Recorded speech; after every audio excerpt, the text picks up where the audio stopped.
Today's topic is called marriage and responsibility. Marriage and responsibility. All right? Because this world frees us from responsibility. Yep. Not being held accountable for our actions. A world to thrive is on irresponsibility. That's how abortions take place, from irresponsible men and women. That's where it comes from. That's where a majority of those things stem from. Yes, there's small instances where it's rape. Yes, there's instances where there's molestation or incest. Yes, there are instances, but that's on a small percentile. Small percentage. They'll try to use the negative point of it, but they'll stray from the main reason behind the abortions, which comes from irresponsible, whoremongering men and women. All right? So we're going to open up with Ecclesiastes chapter 6, verse 7, regarding marriage. Because I'm hearing my brothers in here and sisters in here, we get, like Bible says, IUIC, we're in your lives.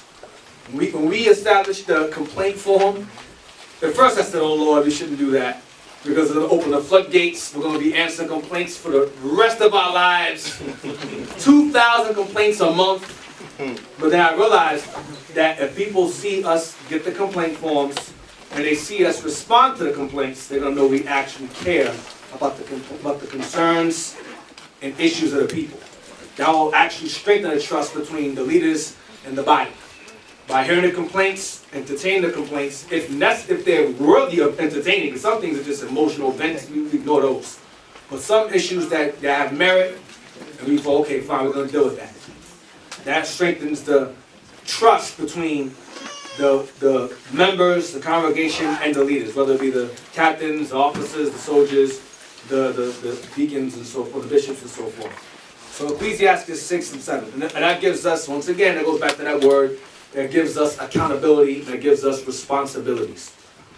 Ecclesiastes 6 and 7. The book of Sirach, chapter 6, verse 7.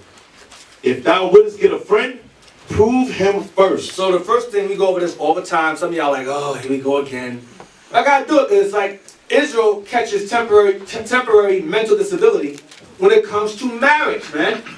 Like brothers act like, sisters act like they're just slow, like mentally dysfunctional when it comes to the topic of marriage. We've gone over this numerous times. And the reason why the marriage understanding has evolved so quickly and so much over time is because we'll go over the same matter over and over and over again. And so we gotta go over it again. So, read it again. If thou wouldest get a friend, prove him first. So a friend, if you wouldest get a friend, prove him or her first. Prove him or, the Bible's written in the masculine tone, because the men are the leaders. So it says, prove him or, in this case, also her first. Continue. And be not hasty to credit him. What is the credit? Meaning, you see he's handsome, she's pretty. He has a good job, she's smart, he's industrious as well. And you just go, yeah, based upon the looks and their job, that's it. Not knowing that the sister or brother can be a complete nutcase. You wake up in the middle of the night, wake up, she's over you with a knife in her hand. Right. You're like, what the hell's going on? Or she got count the moon, you got the window, you hear somebody howling, you hear somebody's dog, you look at your wife, ooh, what the hell is this? That comes back to you being hasty to credit. Because as the elder brought out, you have what is called, even in comedy, they say you meet the representative. Never ever meet the real person you're talking to. It takes time to meet the real them. Male or female, so you cannot just rush. Like one time I was talking to a sister, and she told him, she said, you don't understand love. It's love. You don't understand love. I understand love. We love each other. Really? Love each other? Yes, love. It's okay. He stepped back, no problem. Now they come at the front of the table. Yeah, he's lazy. I don't like him. I don't like her. Oh, how long are y'all talking? 1 month. Oh, okay. Well then continue. That's backwards. It was love then. It was a love now. That's right. It was a love. Love disappeared. Right? Love disappeared because you after you hope y'all done finished and passed out. Now all of a sudden the love is gone now. The lust is gone. That's right. Now you got to start from scratch. Now you got to learn each other all over again. You got to do it now. Whatever issue she has, if she's lazy or simple, or he's lazy or simple, you got to do it. You got to do it to their lazy, simple self.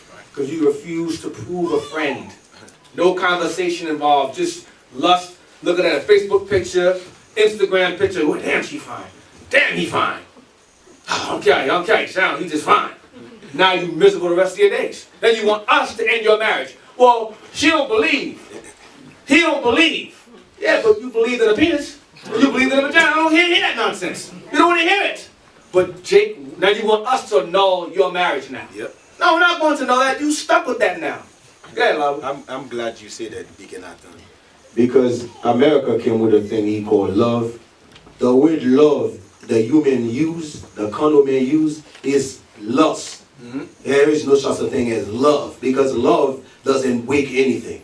Love is something that grows. Love is something you cherish. Love, but the love we learn in this side, there was lust.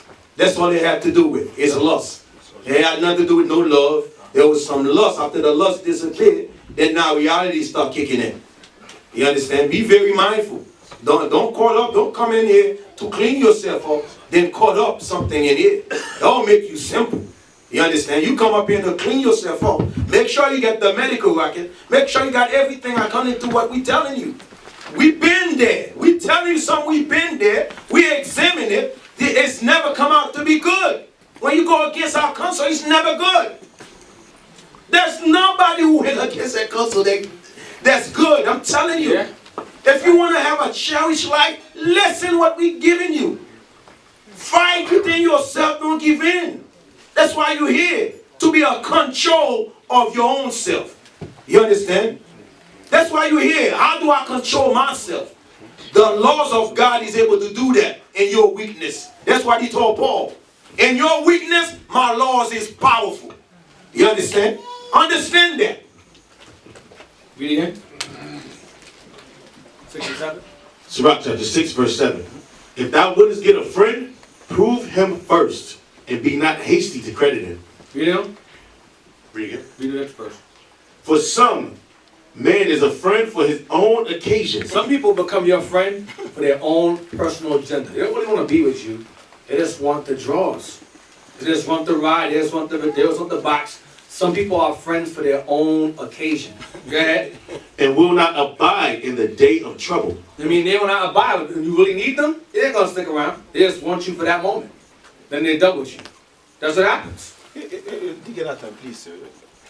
Yeah, you know what you say is true. Like the sister will have a son or a daughter. You see that dude act like he loves kids. Right. You understand? To get in the heart of their sister. Yeah, you see, out of all kids, he choose your kids. Talking about, that's a little nice kid. After he used you, he's going to bounce. You listen, that your guys don't understand. The only man we can keep up in here is the one that want to apply God's laws. If that nigga sleep with you, he bounce, we cannot go get him talking about, hey brother, you already married her. No, he's out. That's why y'all guys don't understand. 19 verse 4. 19. Sirach chapter 19, verse 4. He that is hasty to give credit is light-minded, and he that sitteth shall offend against his own soul. Again. He that is hasty to give credit is light-minded. You know what that means? He that is hasty to give credit is light-minded. You know what another word for light-minded is?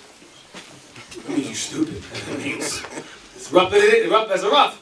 It means you simple. When you're hasty to give credit to someone, it means you're foolish. You're simple. Go ahead.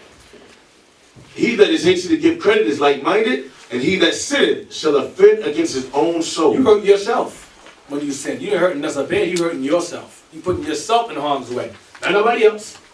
When you hasty, that's why we tell y'all, take your time. Some of y'all want to go 3 months, then we're going to get married. Some of y'all want to go 2 months, we're going to get married. 5 months, we're going to get married. 6 months, we're going to get married. We say, wait. Let them get mad first. So now, what do you mean? Let them get mad first. See how they act when they get mad. Male or female. If a brother get mad and does this,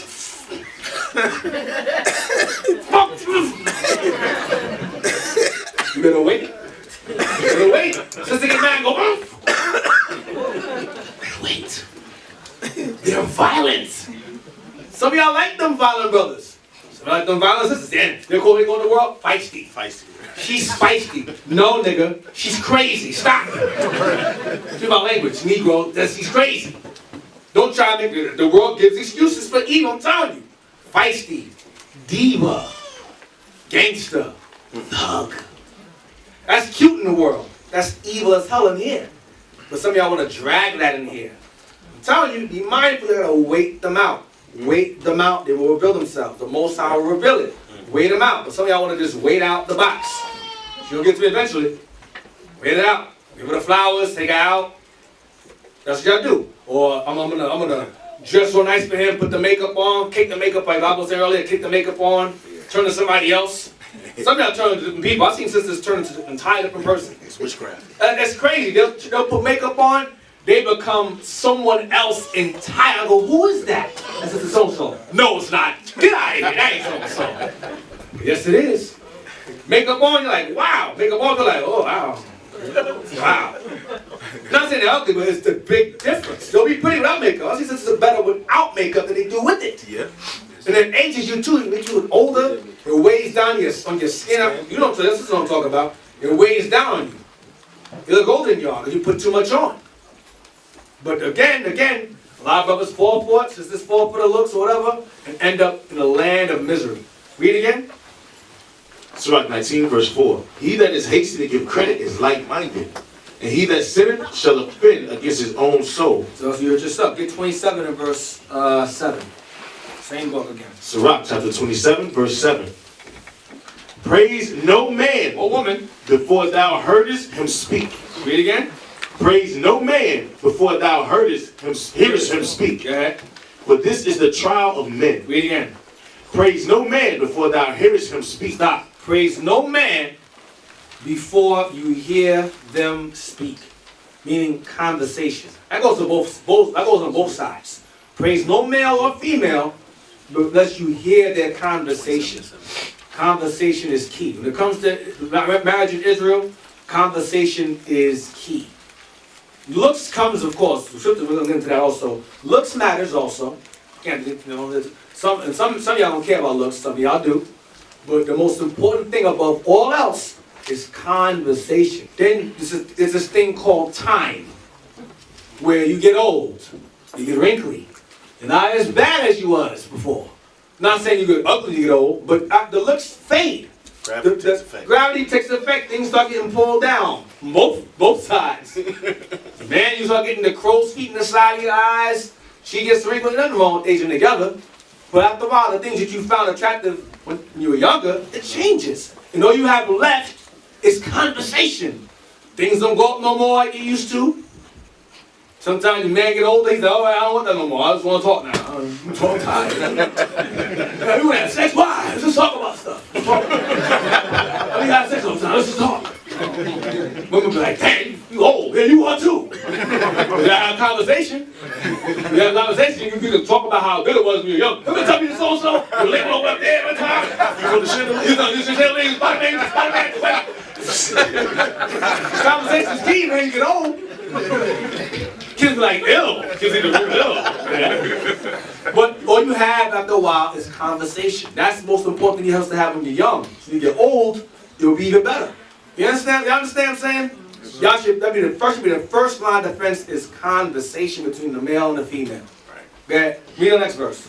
Verse 8. If thou followest righteousness. So jump to verse 6. Verse 6. The fruit declareth if the tree have been dressed. The fruit declares if the tree has been taken care of. Go ahead. So is the utterance of a conceit in the heart of man. So is what? So is the utterance of a conceit in the heart of man. Meaning conversation. You can determine, the same way you can determine how a fruit comes from a well-dressed tree, you can determine the deceit of a man through his conversation. Or woman through her conversation. You gotta be mindful of these things. Conversation is key. Not a conversation you have with her for a month or 2 or 3 or 4. Conversation that should last. We gave you our time, a year or more. We tell you this because it matters. Time. We're not saying because some of y'all feel like we're trying to restrict you. Oh, you trying to boss us around? We're grown men and women. We can do what we want. Make our own decisions. Yeah, you could, but they'll be stupid. I'll be honest. It'll be simple as hell. Simplistic thought process for some of y'all in here. Y'all need a year or more, at least. Hell, some of y'all need damn 5 years or more. Some of y'all, I'm telling you straight, because every time we get counsel, y'all, people are hasty. Y'all too hasty. I understand, as a married man, some of y'all here who are single are like, listen, you're married, you good, you can get some. I need it now. It's been years. Men too.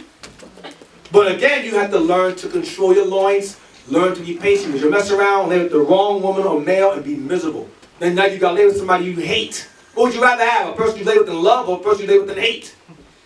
I think the answer is obvious. Yeah, Laviel. You know, like A lot of times, yeah, brothers and sisters don't understand. Like, if you haven't made good decision for yourself, right? I guarantee you will not be here. I guarantee that. But obviously, you're here to get yourself right. So let us make the decision for you. Trust you. You can trust us. Because we ain't going to lead you the wrong way. You understand? We're going to lead you the right way. Trust me.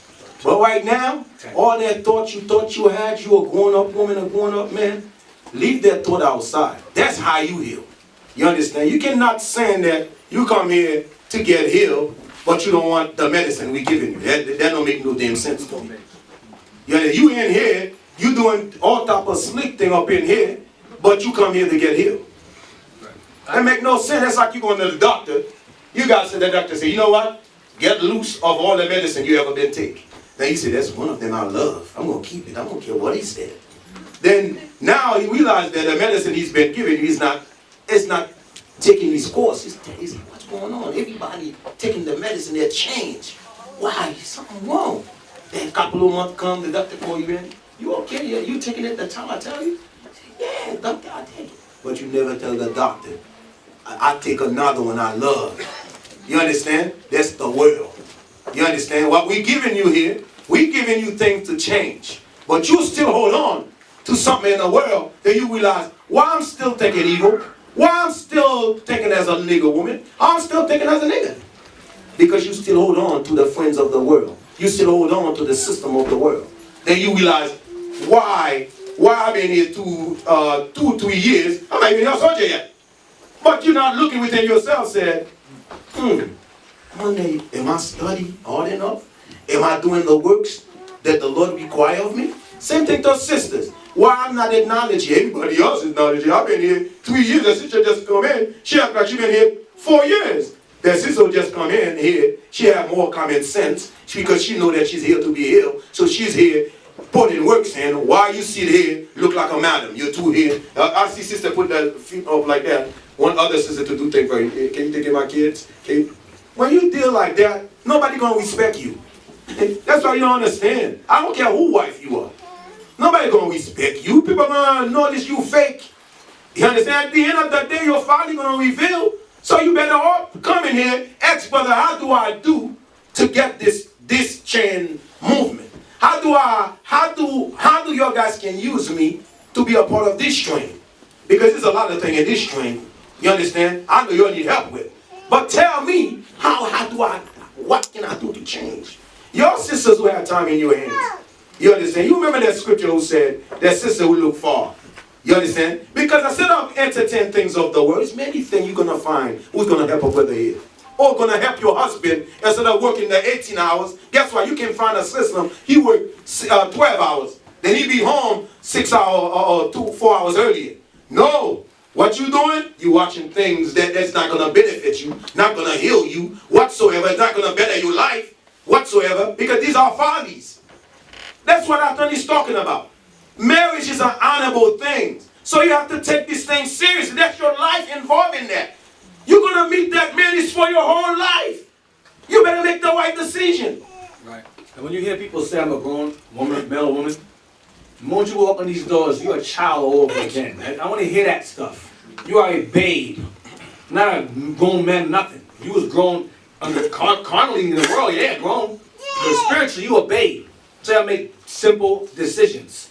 That's what the Most High set up elders as fathers to raise the children up. That's right. To make the right decisions. Because they'll make the wrong decisions and it'll cost you your life. That's a lifelong thing, marriage. It's not something like in the world you go, I don't like it no more, to get divorced. You see on the signs, all the buses and trains, divorce, 1-800 divorce, so-and-so divorce. The Most High don't like them. Most High says, I hate divorce. The Lord don't like that stuff. He hates it. Read that, please. 1 Peter chapter 2, verse 2. 1 Peter 2 and 2. Watch this. As newborn babes desire the sincere milk of the word. That's during here being fed. As newborn babes desire the sincere milk of the word. As newborn babes desire the sincere milk. I don't care how gray your beard is, how gray your hair is. You are a child all over again. You must be born again. You're not a grown man. You're not a grown woman. You're a child. That must grow up all over again and forget what you were raised in and forget all of that and grow up all over again. That's right. That's what born again means. Some people don't understand what born again actually means. Born again literally means you're born again. Like you're raised up. A child has a lot of crawl first. They crawl. They drinking milk first. After they grow their teeth, and they start getting more solid foods, and they start to crawl. And they start grabbing onto things like my son does. Destroy things. Oh, what is this? I don't know. Destroy it. Ah, that's what kids do. You grow them over. Likewise in the truth. You grow up. You make mistakes. You do simple things. You destroy things. Yep. You learn from it. You trial and error. And you begin to start to crawl. You start to walk on your own. And you're eating solids. And you start learning to judge matters, dark sayings. And you teach someone else how to walk and so on and so forth. It's the same thing. Y'all understand what I'm saying? You have to grow up all over again. The excuse of I'm a grown man and woman, that's carnal talk. That's the devil talking to you. I'm telling you straight, that's the devil talking to you. Go back to where I was at before. Exodus 21, verse 10. The book of Exodus, chapter 21, verse 10. Now we're going to delve into the marriage now. If he take him another wife, her food, her raiment, and her duty of marriage shall not be diminished. Under the old covenant, a man can have multiple wives. When, number one, now understand, when a man had more than one wife, he was able to provide and take care of those multiple wives. Every man you read about in the Bible that had more than one was wealthy. He did not work at Home Depot. That's right. He did not work at BJ's packing bags. He did not work in JCPenney. He was not a telemarketer. These men had land, wealth, animals, acres, not like 2, 3. They had lands, acres upon acres of land. Wealthy men that can afford to provide for them. Someone would say, well, if that's the case, if I'm rich, I can have more than one. No, because Christ said to Paul, one wife. You're not going to find the scriptures of man being in captivity having more than one wife. Those men lost their wives in captivity. The kings lost their wives in captivity. They were made whores. That's what happened to the kings of Israel. They lost their wives. Some brothers are simple as hell. He's simple as hell. You cannot have more than one wife in this captivity. You cannot.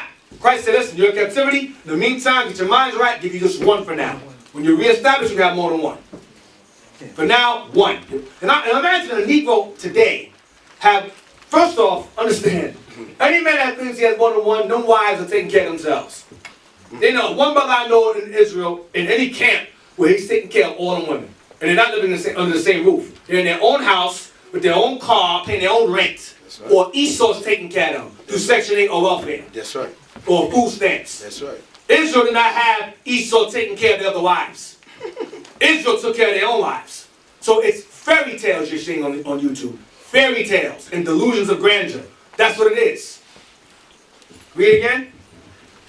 If he take him another wife, her food, her raiment, and her duty of marriage shall he not diminish. So with one wife, that law applies. The new color says her food, it says her food, her raiment, and what? Her duty of marriage. Food, where does food go? Does it go out in the street? Where does food go? Speak. Where's food go? Where? In a house. In a home. Right, go ahead. Her raiment. Where does clothing go? House. Go ahead. And her duty of marriage. Where does that take place? In the bedroom, in the house. What the man provides for. Read what I'm saying. Shall he not diminish? Shall he not diminish? Not she, not they. Shall he not diminish? Shall he not diminish? Because when a man have more than one, he need to take care of both of them equally. Provide for both of them equally. Not, oh, you take care of yourself. You got a good job, take care of yourself. You take care of yourself. then both of y'all take care of me. That's not biblical. That's pimping. That's pimping. That's what it is. So it says, shall he not diminish? He provides the food. He provides the raiment. And the duty of marriage takes place in a bedroom that he provides. A roof over their heads that he provides. Y'all understand? Do you understand? Yes, sir. Yeah, you see in Israel where brother said, he's a prophet. Prophet doesn't work. When you hear it sound like that, it's a sign of a pimp. Yeah, when you heard brother talk about prophet doesn't work, then his wife, he got 2, 3 wives supporting him. That's a sign of a pimp. Now we telling you straight. You can deny the counsel we giving you. You can say, hey, I want to be the second wife. I want to be the third wife. That's on you. At the end of the day, what we bringing out, we might look those we got like 3, 4 head. But whatever we say, sister, take heed to it. And he's of the Lord. Trust me. That seduction more or less will fall on this side of the room. But sisters usually have no better. They know and they understand that. Because that seduction usually falls on this side of the room. Because brothers cannot control their loins. So that, the problem doesn't really come from them. When it comes to multiple wives, it's more on this side. That's where the seduction comes from. The brothers want options. And options will be provided in the kingdom. Not now. Right now, your job is to get yourself right, get your mind right. Get Ecclesiastes 29:21. No, I'm sorry, read verse 11. I gotta bypass that. Read verse 11. Watch this. This is what's ignored. This verse is ignored. Watch this. Exodus chapter 21. Read verse 10 again. Verse 10. 11. If he take him another wife, her food, her raiment, and her duty of marriage shall he not diminish. Okay. And if he do not these 3 things unto her, If he do not, he provides not these 3 things, food, raiment, duty of marriage, go ahead. then shall she go out free without money. Why don't they apply that part? She can leave you if you don't provide those things. Where's that? Why can they don't bring that part out? Understand, it's pimping, it's manipulation, it's whoredom. That's what it all boils down to. If he does not provide those 3 things, she can go. She can leave based upon that law of multiple. Now, understand the reason why she can go in this chapter is because it's referring to a maidservant. It's not referring to a regular woman. It's referring to a man that has a maidservant, and while that maidservant is working for him, he says, I want to marry you. And they're engaged. Then while he's engaged to that wife, he goes and finds another woman. And he says, the Lord says, well, if you do that, you got to provide for them both. If you don't provide for that maidservant, she can leave you. That's what it's going into. So it's not going into just a regular sister, another sister being a wife. It's going into a maidservant being promised as a wife. And while she's engaged to him, he goes and finds some other chick to marry, and then he neglects her. So by law, that maidservant can leave him. Because there was a job to work for him for 6 years, and by 7th year, she can leave. So that's what that's going into. That's how she can leave. In a regular marriage, woman can't leave at all. Unless he dies or she commits adultery. That's the only way she can go. In this instance, in this context, it's referring to a man being married to a maid servant and then goes and tries to marry another sister at the same time. And that maid servant is neglected after that marriage to the other sister, then she can go. That's what it's talking about. You read from the very first verse, which is also neglected. You understand? Yes, sir. Go to Ecclesiastes 29. Yeah, 29:21. Sirach chapter 29, verse 21. The chief thing for life is water and bread and clothing and in a house to cover shame. I'm sorry, read it on time. You didn't get it yet. Read it again. The chief thing for life is water and bread and clothing and in a house to cover shame. The chief thing, one more time, I'm sorry. One more time. Verse 21. The chief thing for life is water and bread and clothing, raiment, and in a house to cover shame. That's where the duty of marriage takes place. That's where the clothing goes. That's where the food goes. It says the princess is the chief thing. Meaning the most important things a man to provide is the water, bread, which goes where? Comes from where? And it goes into the house. Clothing and a house to cover shame. Alright? Read the next verse. Better is the life of a poor man in a mean cottage. Not the best home in the world. Go ahead. Than delicate fare in another man's house. Let's stay in somebody else's house. Go ahead. Be it little or much, hope thee contented. Be happy with what you have, whether it's little or much, be happy with what you have. Go ahead. That thou hear not the reproach of thy house. Because you'll be in rather than be in someone else's house and they complain about you. Be happy in your own house. Now you can put bread, water, raiment in the house and a roof to cover shame. You put your wife in that home. Y'all follow? Male, men, you follow? Yes, sir. Read 39 verse 26. Sirach 39, verse 26.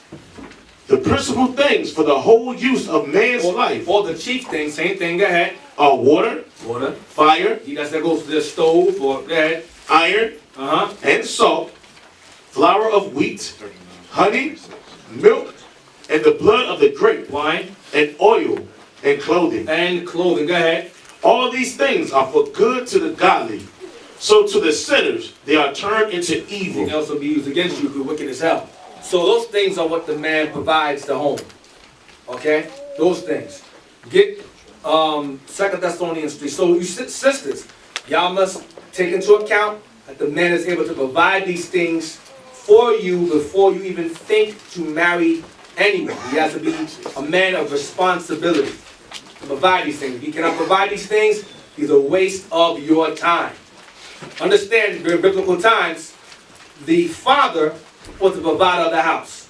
When a father, we're going to get into that, the husband takes the place of the father. I'm going to say it again. A daughter's first love is supposed to be her father. And she sees how the man's to treat her based upon how she sees her father treat her mother. And then she takes that and she repeats it, and then the husband takes the place of the father. The provider, the protector, the nourisher of the house. That's the husband's job.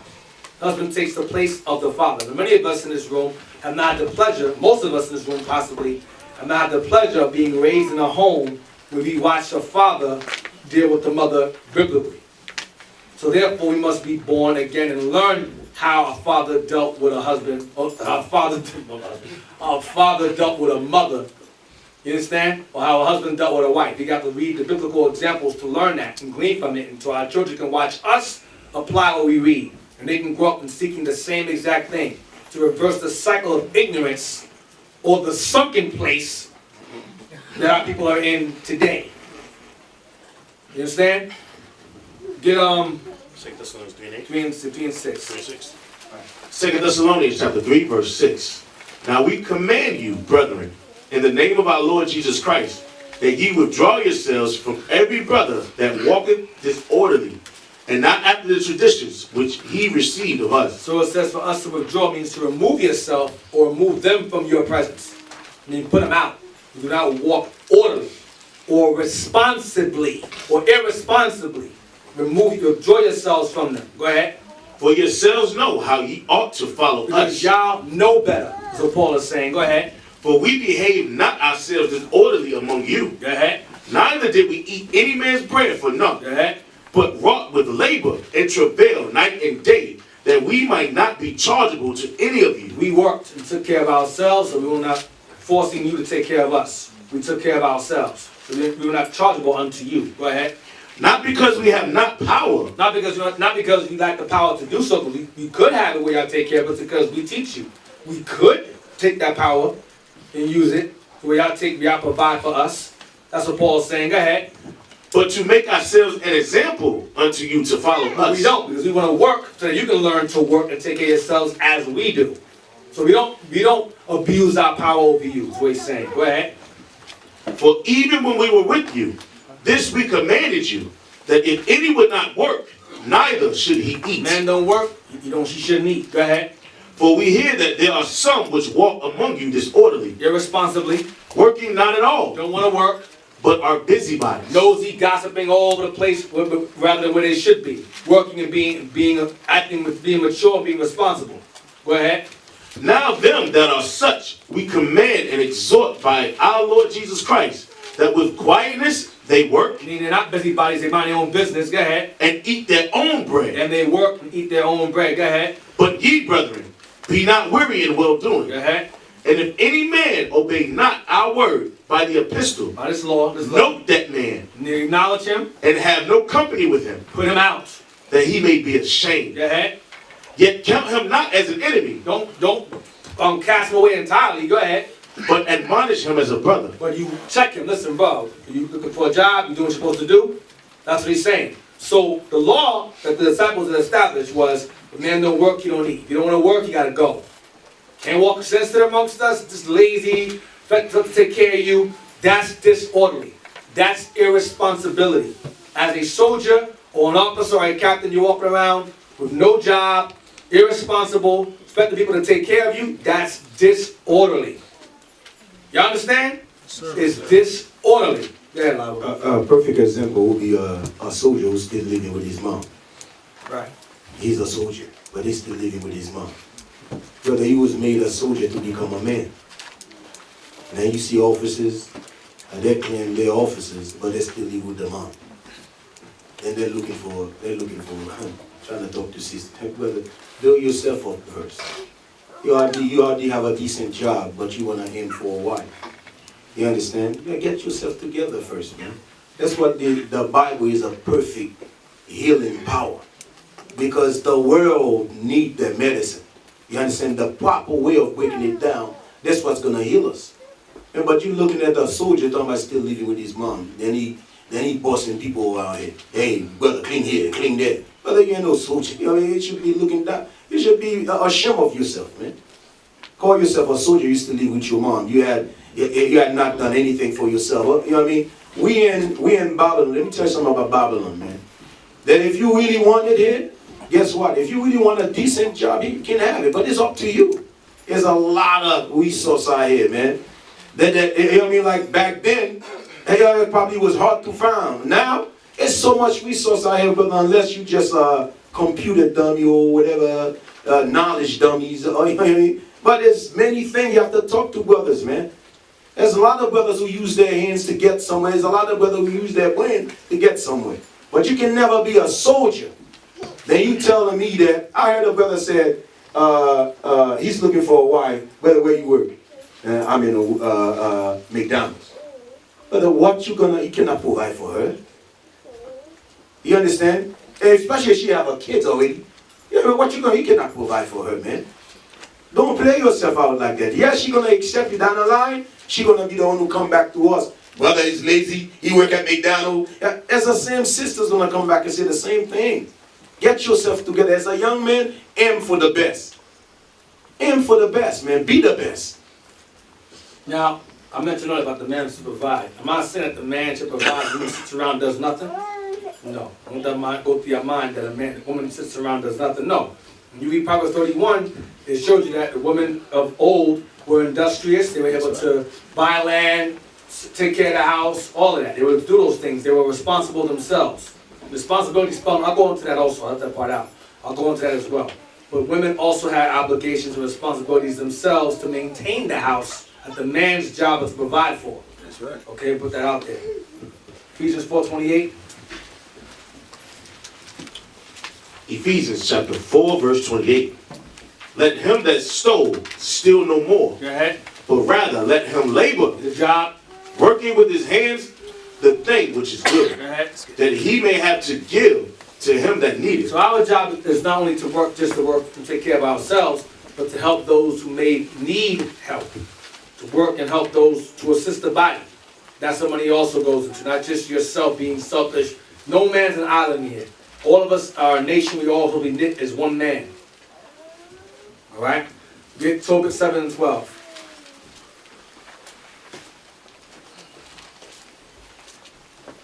The book of Tobit, chapter 7, verse 12. That's why we ask for alms. That's where alms comes from. Alms goes into a man working, laboring, and providing, giving donations and so forth, and contributions to help the body, help those who may be in need. That's where it comes from. Like original royalty, people go, y'all buy from there. The money goes into restoring the inventory and also helping the body as well. Keeping the doors open, keeping the lights on, keeping the fans going, providing the drinks, the chairs. The electricity, these TVs that broken these TVs here. The floor that was fixed. Everything that was put there. Money. Lights being on, money. The fans here, money. The kitchen, the fridge, the stove, all that food, that's money. Perfect example. Because people work. Deacon, a perfect example is where this congregation came from. Right. Remember that little place they have? So brothers and sisters was able to put their money together, as I already seen this right here. You understand? Then we showing you what you giving, what we do with it. Right. Then what you giving us, you understand? We showing you the works. Perfect example where we was in Ghana. Guess what? The things that y'all don't know about, we was just struggle for food sometimes. But guess what? We didn't call nobody. You understand? We know that God was able to get us, and through that time, guess what? We was able to come back with New York with money. But we were struggling for food in the God. To show you God to have these people every place. We don't have to worry. Either you're going to do it willingly, or the Lord going to pick all the souls to do it. Either or, we're going to do the work. With money or without money, we're still going to perform what we was born to perform. So we don't want you to have the thoughts like, if I don't do nothing, you're going to stop this. Many men try. You understand? Many women try. It's still coming out. I remember a sister said, in 6 months, she was going to be done with, destroyed. That was 10 years ago. What was that? 9 years, 8 years ago? So we're still strong. You understand? Then I'm telling you, y'all guys going to be up. 5 years from now, you're going to see what we're talking about. Israel is growing fast, brothers. The Lord doesn't give us the power to see so. That this year alone, we're about to gather at least 2,000 in Passover. 2 years ago, we was gathered, 860. The year before, we are this, what was that? 2 years ago. No, last year we gathered 13. Yeah. 13 and some change. But the year before last year, we gathered 860. But this year we gathered 2,000, include people who stand in their camp. So we're doing our works. Our people is coming for this medicine, believe it or not. But what really upset me, you don't know how serious it is for the Lord to get you in these doors. Then, brothers, it's hard to maintenance it. Because that's when you need one another. That's when you need the sisters. You have to maintenance your lifestyle, that how you live. When these laws come out, when these classes come out, that's what they're there for. Don't be afraid to ask no questions. You understand? That's what's better yourself. You understand? But don't be a dummy. And you say, you should have asked. Now you sit home and said, I messed up. But the floor is over for you. You can call any one of us. You understand? Don't be thinking that we are above our measure. We men. You understand me? But we men of God. That's what makes us different than the men of the world. Go to Tobit 7:14, 7:12. The book of Tobit, chapter 7, verse 12. Raguel said, then take her from henceforth, according to the manner. This is Raguel, this is Tobit's father-in-law, his wife's father. Go ahead. For thou art her cousin, and she is thine. And she is yours. Go ahead. And the merciful God give you good success in all things. So what's important to understand is that it says, take after the manner, for she is thine. So when you take a wife, she is yours. She becomes your responsibility. She becomes something that you must take care of. She is yours. Like anything else, it comes to your possession, you got to take care of it, whether it be your car, whether it be your home, whether it be your damn self. You got to take care of it and take care of your wife. As your wife is your flesh, you must take care of her the same. I'll read on. Continue. Then he called his daughter Sarah, and she came to her father. And he took her by the hand and gave her to be wife to Tobias. See what the father's doing? The father is giving his daughter's hand in marriage to Tobit. Tobit, I say Tobit Jr. Because Tobit Sr. and you had Tobit Jr. So you had the father took his daughter and handed her over to Tobit. Why? Because he's handing over his responsibility as a father to her husband to fulfill the obligations that he was once responsible for regarding his daughter. As I said earlier, the husband replaces the father. That's law. You understand? That's why the father must be present to give the daughter away, because that's the father. He was the provider of the house. Go ahead. And he took her by the hand. My mother was there also, but the father's the one that gives the hand, because he's the Lord of the house. Go ahead. And gave her to be wife to Tobias, saying, behold, take her after the law of Moses, and lead her away to thy father. And he blessed him. And called Eythan his wife, and took paper, and did write an instrument of covenants, and sealed it. What's that called today? A marriage certificate. Now, here's what Satan will say to you. That's Esau's paperwork. It's the devil. Don't need paperwork. Okay, so my question is regarding that. When Israel rode a horse and carriage, did they require a license from Rome to ride horse and carriage? No. When Esau carried swords, did they require a license to carry their swords around? Open carry license. Open carry sword license? Nobody? Not in there. So now, so obviously, in this captivity, Israel, we were once a governing body over ourselves. The things that Esau provides us, we had of our own. We had our own government, our own elders, our own hall of records, or city hall. We had those things. Esau destroyed it. That's why he said, in want of all things. You must have these things in writing. Give me Sirach 42 now. Ecclesiastes 42. Sirach chapter 42, verse 7. If you don't believe in paperwork, you shouldn't have the birth certificate, you shouldn't have that. You should have a driver's license, and you shouldn't have Esau's money. Now, that's all Esau's paperwork. Get rid of it. Social security card, get rid of it. Driver's license, get rid of it. Gun permit, get rid of it. Registration, get rid of it. You have a deed to a house, get rid of it. Money. You have money, get rid of it. It's Esau's paperwork. Credit cards, debit cards, get rid of it. It's not of Israel. Then you hear silence after that. You say those things, they're quiet now. Tobit 42. Ecclesiastes 42. Sirach 42, verse 7. Yeah. Deliver all things in number and weight, and put all in writing, that thou givest out or receivest in. That what? That thou givest out or receivest in. Including a daughter or a son. That you give us out or receive in. It should be in writing. Those things are in writing. That's why you read about our forefathers, Jacob marrying Rachel. How you know he married Rachel? Because it's in the Bible, it's in writing. How you know Isaac married Rebekah? It's in the Bible, it's written down. The Bible itself is a record book. They kept record of these things. How you know Leah and Rachel were Jacob's wife? It's in the scriptures. It's written down. Things are in writing. We're reading from a book of things in writing. Even in slavery, Israel used the Bible as a marriage certificate. Some of your Bibles have married to in it. Because the Bible itself is a legal marriage document. Even the devil understands that. So the Bible says, we paperwork. The Bible's paperwork. People are simple as it's simplicity, man. It's to avoid being responsible. Brothers don't want marriage papers. They know if I marry this sister and look at paperwork, I can get rid of her whenever I want. That's Moses. That's what Moses had created childproof laws for Israel.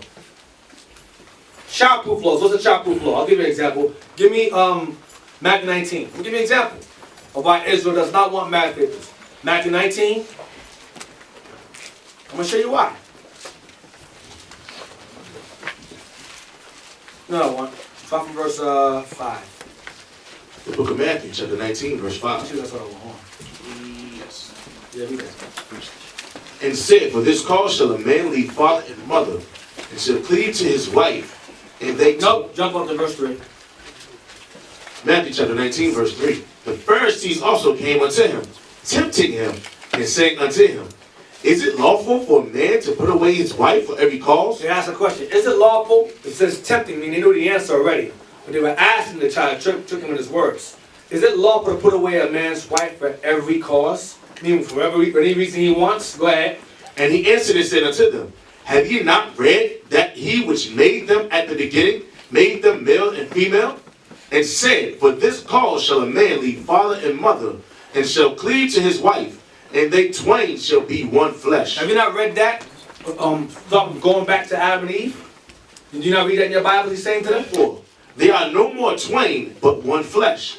What therefore God hath joined together, let no man put asunder. Well, therefore God has joined together, like he did with Adam and Eve. Let no man put asunder. Meaning end it.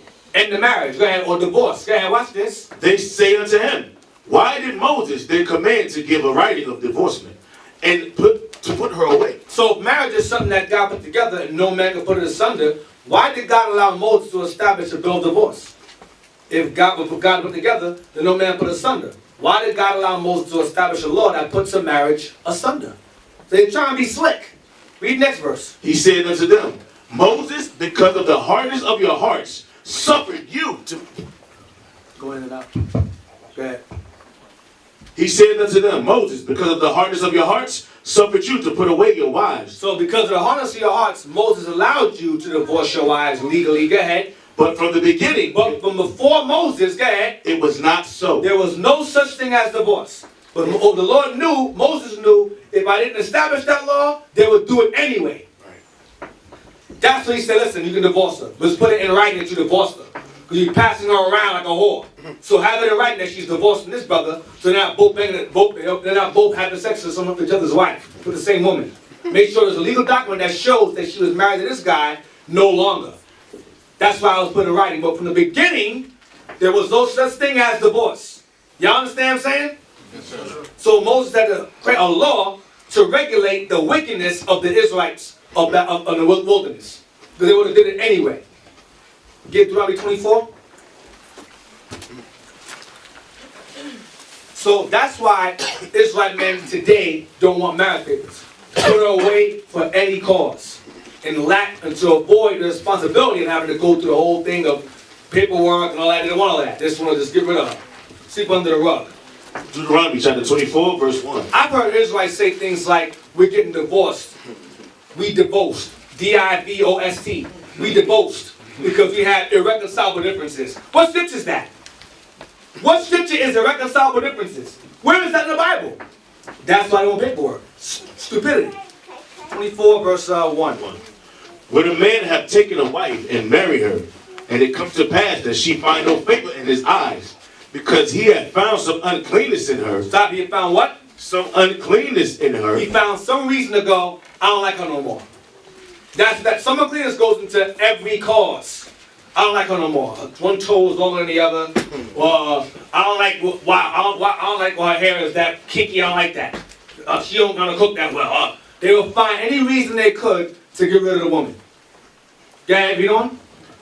Then let him write her a bill of divorcement. Meaning put what God joined together, it can be put asunder. He established a law that puts a marriage asunder. Go ahead. And give it in her hand and send her out of the house. The reason why that was established is because Israel was wicked as hell and would have done it regardless. So Moses said, fine, if you're going to do that, at least according to the law, put it in writing. To cause what? To avoid confusion. That's why he established a law. But from the beginning, there was no such thing as divorce. Until Moses stepped foot in the scene to regulate Israel's wickedness. Another example. Get 21 verse 15. I'm digressing for a second. Deuteronomy chapter 21, verse 15. Right. If a man have two wives, one beloved and another hated, and they have borne him children, both the beloved and the hated. So a man has two wives. One he loves, one he doesn't like that much, one he hates. Now, what's the law say about your neighbor? What's the law say about your neighbor? Let's see. Stand up. What's the law say about God? You speak loud. You're supposed to love your neighbor as you love yourself. Love your neighbor as... Does that go for your wife too? Yes, it does. Yes, it does. Because your wife is your neighbor. Neighbor is the children of your people. Have a seat. Thank you. So the law is love your neighbor as yourself. To love your neighbor as yourself. Read from the top again, please. If a man have two wives, one beloved and another hated. Is that a righteous man reading about here? No. This man is wicked as hell. He loves one wife, hates the other. That's unlawful to hate your wife at all. Go ahead. And they have borne him children. And one loved, one had a child for him. And one hated has a child for him. Go ahead. Both the beloved and the hated. Go ahead. And if the firstborn son be hers that was hated. If the firstborn son is the son of the wife that he does not like, go ahead. The firstborn, go ahead. Then it shall be, when he maketh his sons to inherit that which he hath, that he may not make the son of the beloved firstborn before the son of the hated, which is indeed the firstborn. So this law is to establish that if a man has the wife that he hates, had his first child, he had to give that child of the hated, the firstborn, more inheritance than the child of the loved, who was born afterwards. Why? Because Moses was the Most High knew Israel would take care of the one that's loved more than the one that's hated. This is called child support today. That's what this is. The Most High punishes according to our wickedness. So now he has the devil forcing us to do something that Moses had to force us to do thousands of years ago. Y'all understand? Read again. Then, verse 15. If a man have two wives and one beloved and another hated, and they have borne him children, both the beloved and the hated, and if the firstborn son be hers that was hated, then it shall be, when he maketh his sons to inherit that which he had, that he may not make the son of the beloved firstborn before the son of the hated, which is indeed the firstborn. Meaning not neglect the child of the hated. He got to put the child that's hated first, because the one that he hates had his firstborn. So that one must be provided for first. Because the firstborn, regardless of his hatred towards the hated, the child has nothing to do with the mother. He hates the firstborn's mother. Nothing to do with the child. But like today, you have men who have children from a woman they don't like. They'll get rid of her, remarry, and then neglect both the hated baby moms and the kids. Nothing to do with the kids. So Moses had to establish a law and say, listen, no longer, you hate her, you take care of that child regardless. That child, that mother, the woman you hate, had your firstborn son. Don't neglect that child. So the Most High had established a law to force Israelite men to take care of their kids or women they hate, like Esau does against the men today. Continue. But he shall acknowledge the son of the hated for the firstborn, by giving him a double portion of all that he had. For he is the beginning of his strength. The right of the firstborn is his. All right, so that goes once again. Now, understand me. Esau does take that, of course, and he has his corruption and extorts us. Yes, he does.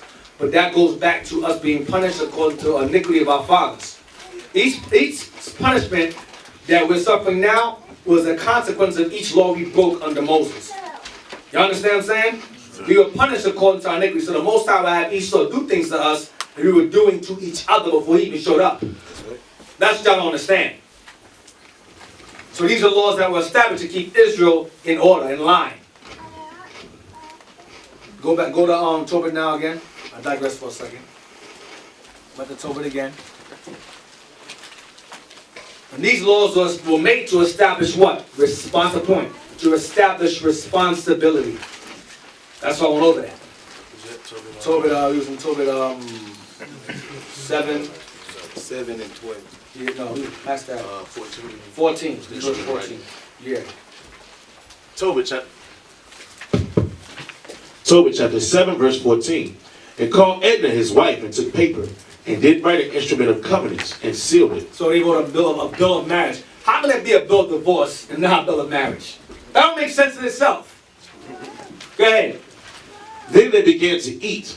After Laviel called his wife Eythan and said unto her, Sister, prepare another chamber and bring her in thither.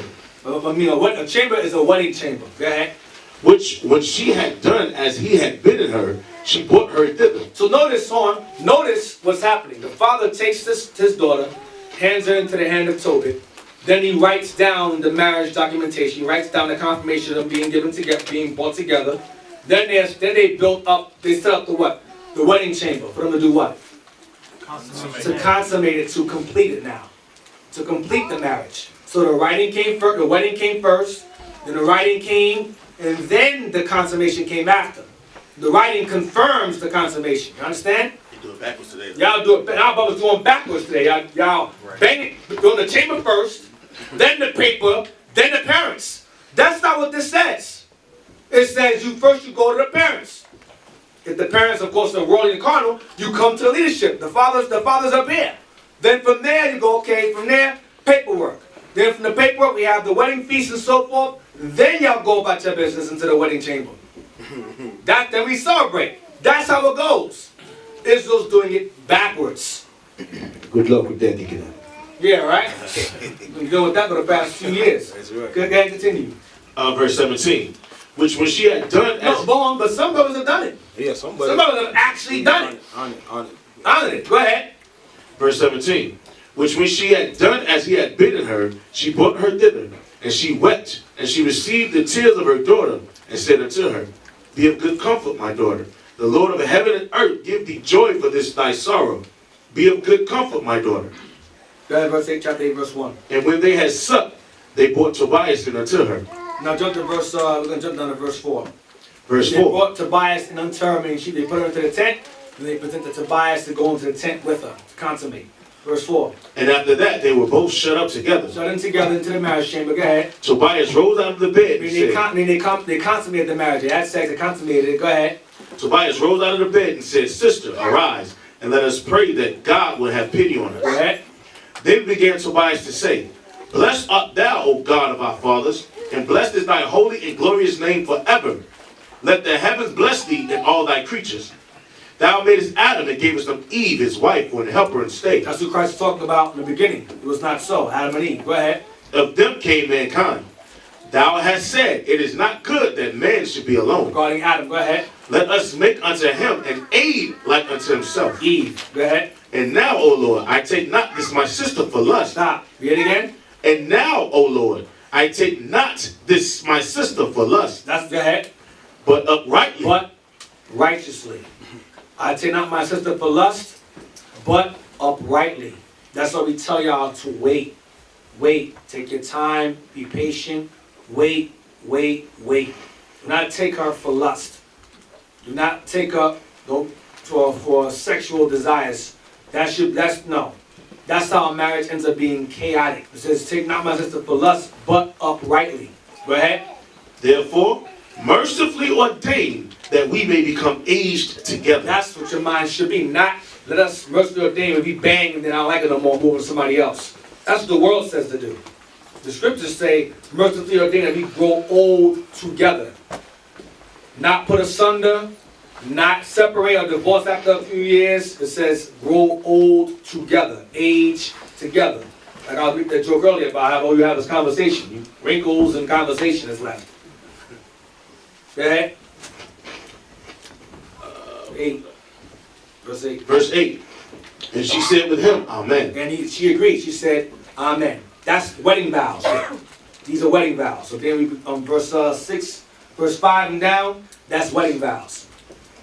All right. So now let's go to chapter 10, verse 12. Same way. Tobit chapter 10, verse 12. And he said to his daughter, honor thy father and thy mother-in-law, which are now thy parents. Read again.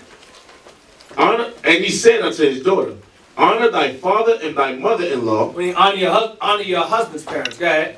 Which are now thy parents. Go ahead. That I may hear good report of thee. That I may hear what? That I may hear good report of thee. That I may hear good report of you. Go ahead. And he kissed her. Eythan also said to Tobias, the Lord of heaven restore thee, my dear brother, and grant that I may see thy children of my daughter Sarah before I die. Grandchildren. Go ahead. That I may rejoice before the Lord. Behold, I commit my daughter unto thee of special trust. So understand that when a man is given a wife, he is committed unto him is special trust. What does special trust translate to? Responsibility. I commit you to be responsible with our daughters, what she's saying to him. Edna is saying to him, go ahead.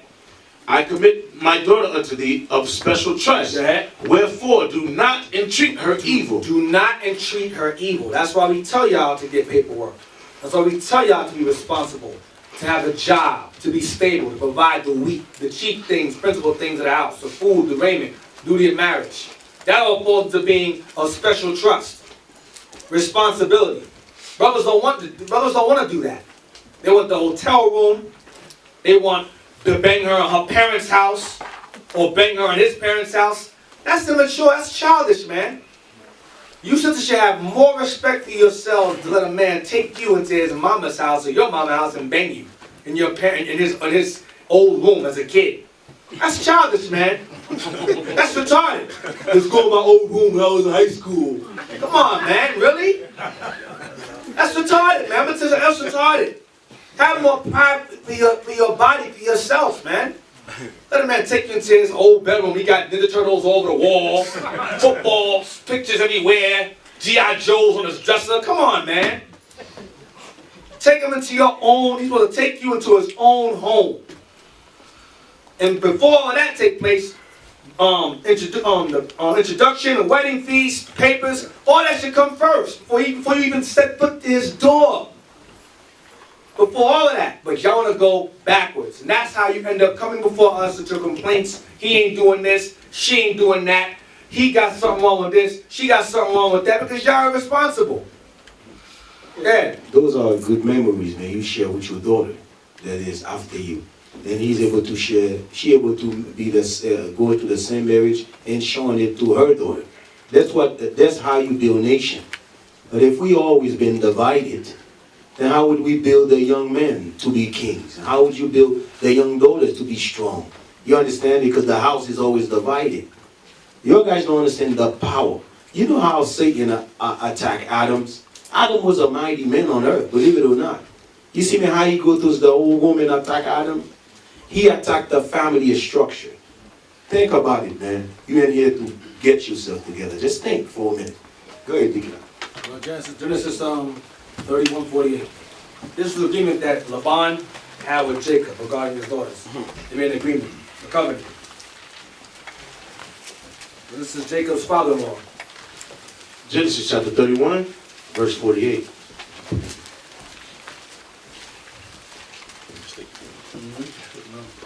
And Laban said, this heap is a witness between me and thee this day. Therefore was the name of it called Gilead. And Mizpah, for he said, the Lord watch between me and thee, when we are absent one from another. Right. If thou shalt afflict my daughters, or if thou shalt take other wives beside my daughters, no man is with us. See, God is witness betwixt me and thee. Read again, read verse 50 again. Verse 50. No, verse 49 again. Verse 49. This is Laban said to his Jacob.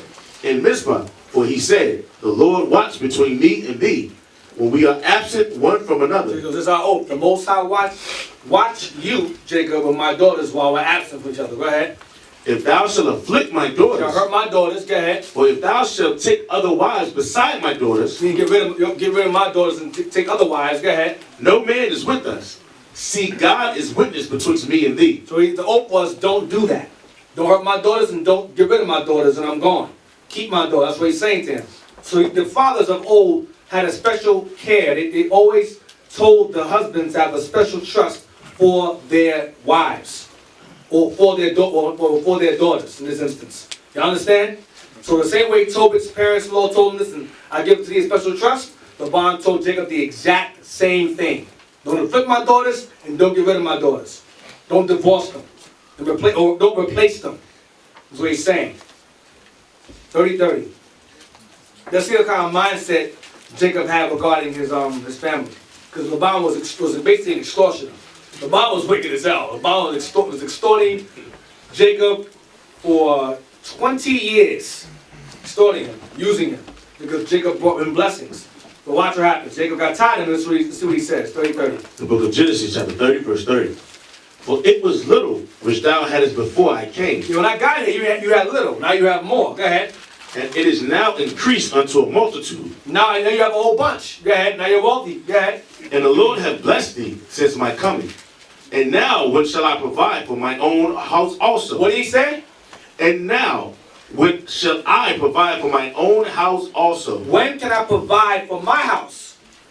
I don't want to take care of your house no more. I looked up for you. I worked for you, for your daughters. I got your daughters. And you still extorting me. It's time for me to leave and take care of my own house. See how responsible Jacob was? A responsible man. It's time for me to leave, take my wife and kids, and go and take care of my own place. It's time for us to go. You're using me up here. And Laban, of course, Laban chased after him. Laban was wicked as hell, man.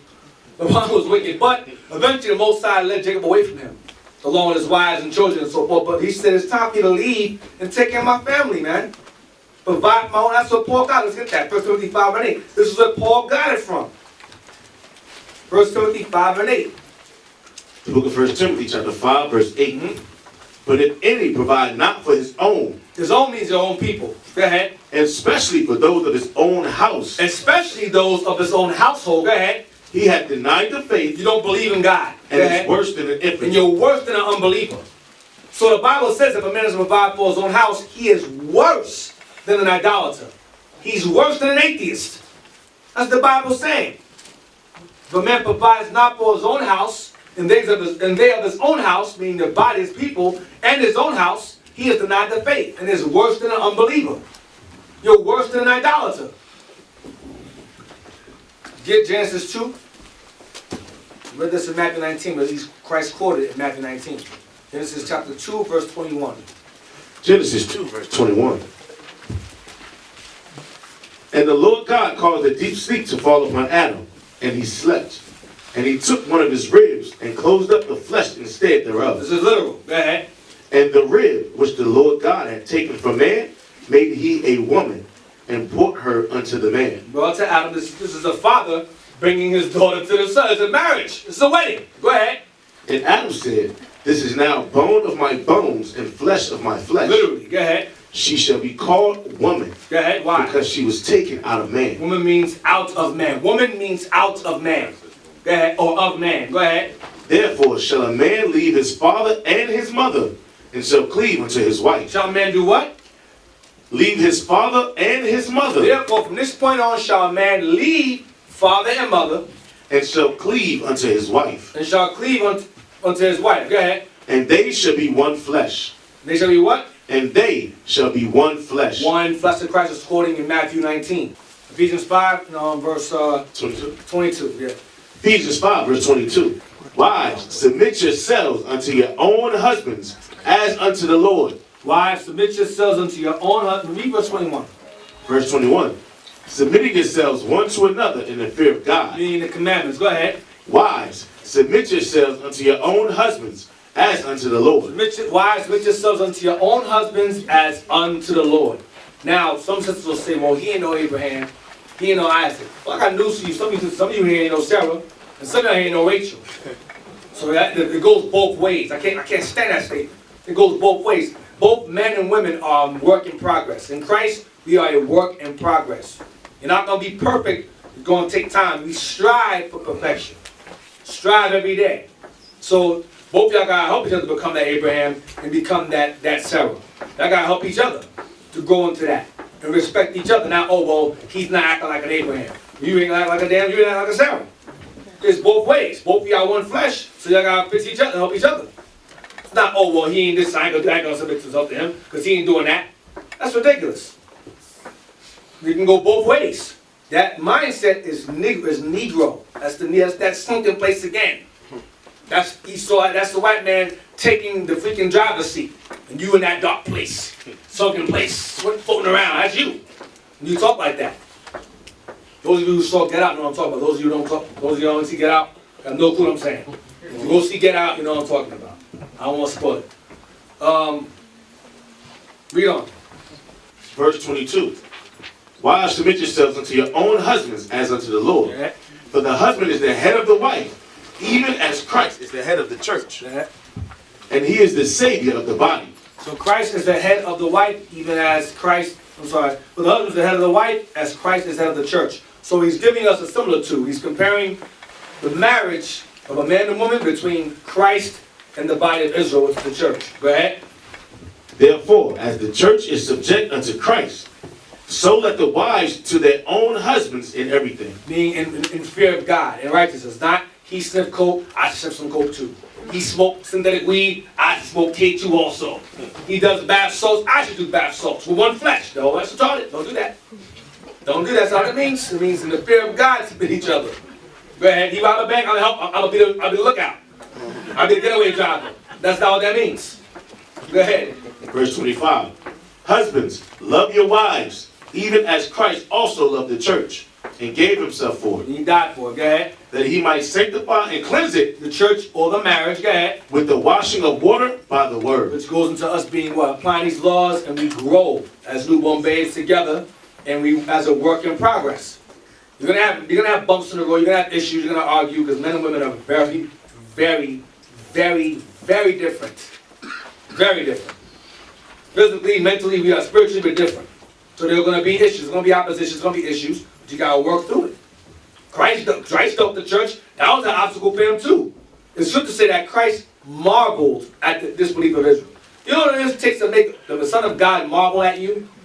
You got to be a high level of evil for the Son of God who saw everything from the beginning of time, look at you and go, what is this? He knows what everything is, but he's like, yo, what the hell is this? Right?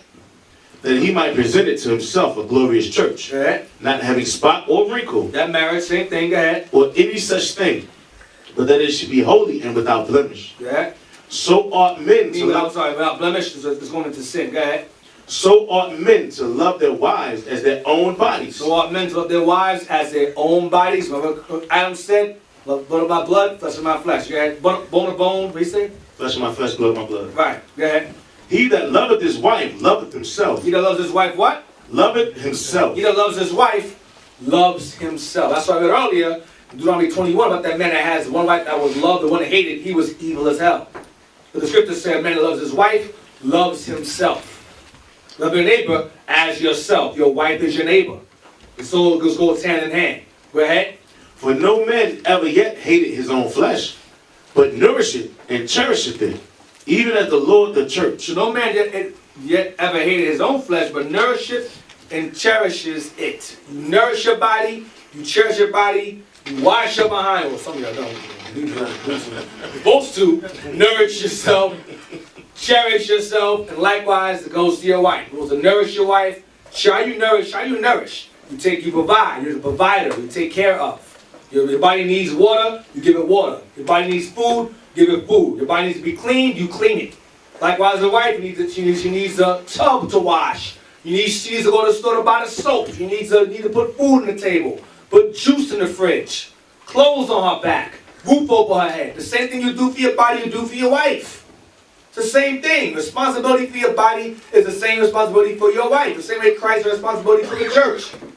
His body, he used his body responsibly to sacrifice it for the church. It's the same thing. Go ahead. Want to say something about that? Yeah, you forgot the same way you teach yourself is the same way you teach your wife. Right. So she can be a good tool. You might do something stupid, say, hey, babe, you know that's wrong. You know what I mean? But if you never teach her, then how could she able to be a good tool to you? Yeah, she cannot help you. A perfect example was Abraham and Sarah. You understand? So a perfect example was this. That's why your sisters have to study. You'll have to study. Your men have to teach you as well. You understand? We have to become the new creature, regardless what it is, sisters. You have to become a photocopy of your husband. Right. You understand? When you open your mouth, sister, you sound just like your husband. Because you and your husband are supposed to be one. You understand? That's what they have to be. Because their husband gonna make another him is you. You understand? You supposed to be his twin. Whatever he's open his mouth, that's what you will say. Oh, babe, I was thinking about the same thing. Because he make you like that. You understand? I know what my husband can do. I know what he cannot do. You understand? Because he made me. You understand? He tell me about himself. You want to be, when I see that smile, hey, shalom, sis, what's going on? You understand? Yeah. That's how you want to be. That's what the men expect you to be. Hey, babe, you okay? When you get from work, you want what kind of food you want? What is your favorite? I found out that the sisters, they will cook your food, right? You said that, then she would say, oh, I cook this rice. I said, that's not the rice I like. But I've been cooking your rice the whole week. That's not what I asked you. I asked you that if you ask me, you're going to do what I like. I have to tell you that the rice that I like. That, you understand what I'm saying to you? But they want to put their own two spin in it. Then when you mad, that said, you should be happy that I cook for you. Like, sister, listen. That's not the rice I like.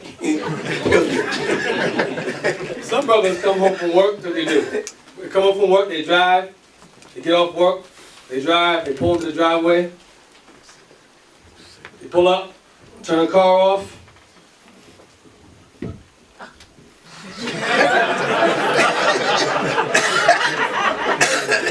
For like 3 hours. Where are you? I'm outside. She come to the car, she see you like this in the car. You alright? No, not anymore. Not you, sure I'm not. You don't want that, man. You don't want that. Some brothers go to the bar before they go home. They go to the bar. Hit me. Reload.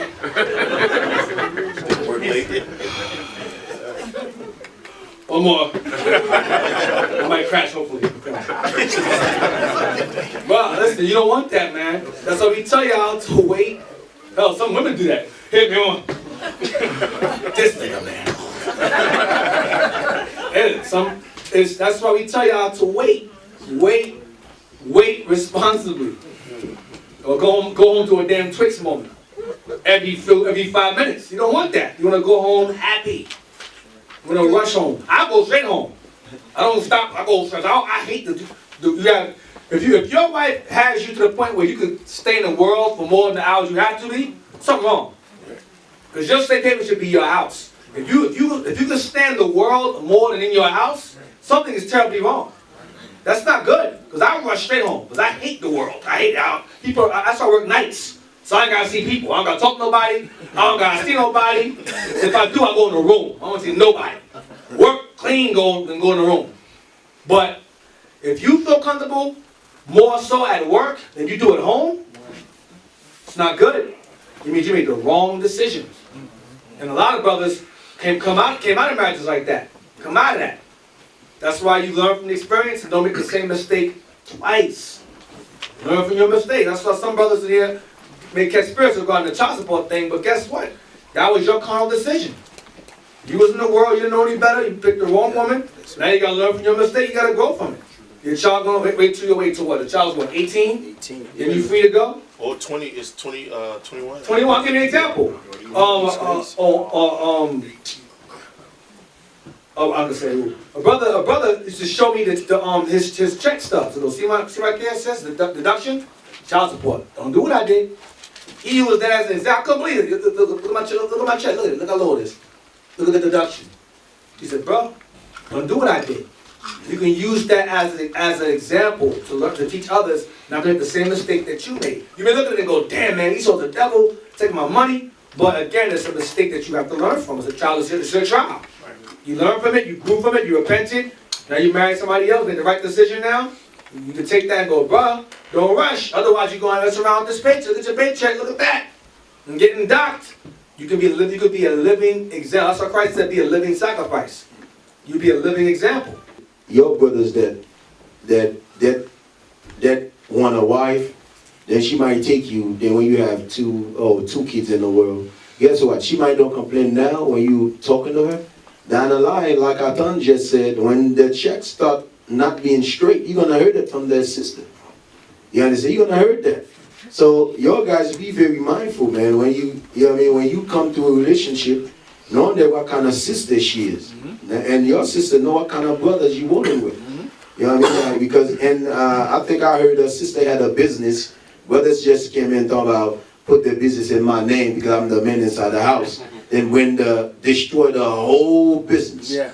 Your sisters be very mindful talking about put it in your name because you're the Lord inside the house. When you know that man can even deal with finance. Whether it's a contractor, sister into finance talking about put it in my name. What you know about finance? Nothing. You doing good. Just stick with the bricks. Put bricks down. You understand? But you're gonna see brothers do that. Talking about you know what I mean? Put that thing in my. I mean, put the. Your sister be very mindful on that, man. Ecclesiastes 7:25. Sirach chapter 7, verse 25. Marry thy daughter. You read about that all day. Marry your daughter.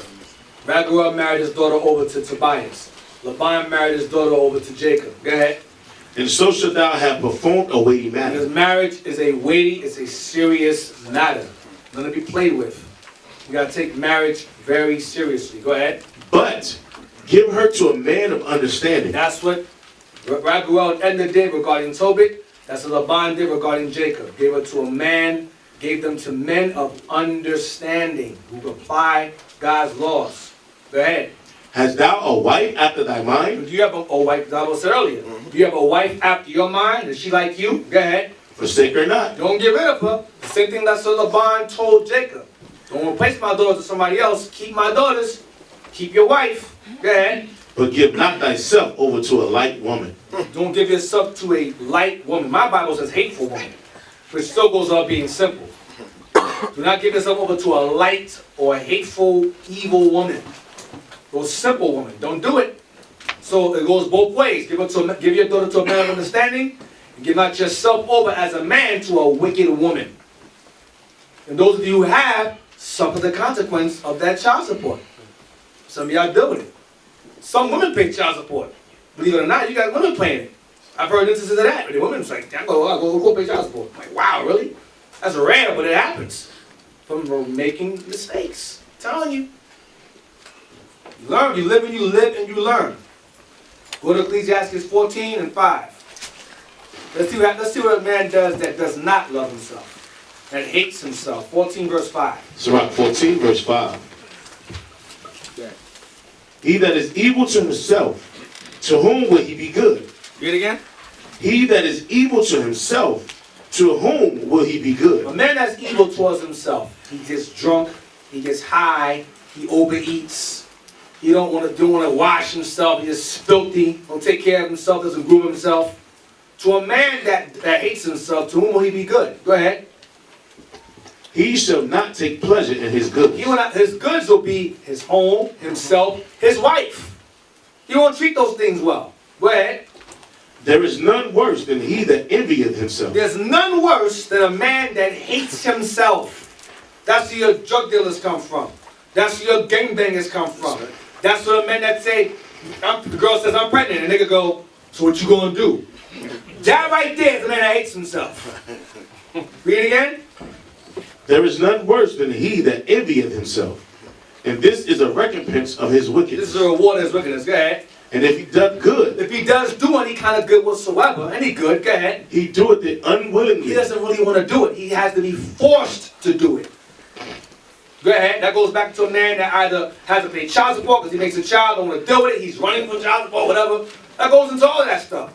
Or he don't want to take care of his wife, he don't want to take care of his kid, he don't want to work, he don't want to do nothing. He does things he got pulled teeth to make him go get a job. He does things unwillingly. Go ahead. And at the last he will declare his And wickedness. in the end, you're going to see that dude was wicked as hell. You're going to see it. Go ahead. The envious man hath a wicked eye. The envious man has a hateful eye. He looks for fault in others rather than checks himself. Go ahead. He turneth away his face He hates correction. Go ahead. and despiseth men. And he hates men when he's time to be corrected. Turns away his face and despises men. Because he's envious towards himself. If he hates himself, he's damn sure ain't going to love you. Because it's the same thing, man. You know, read that scripture again.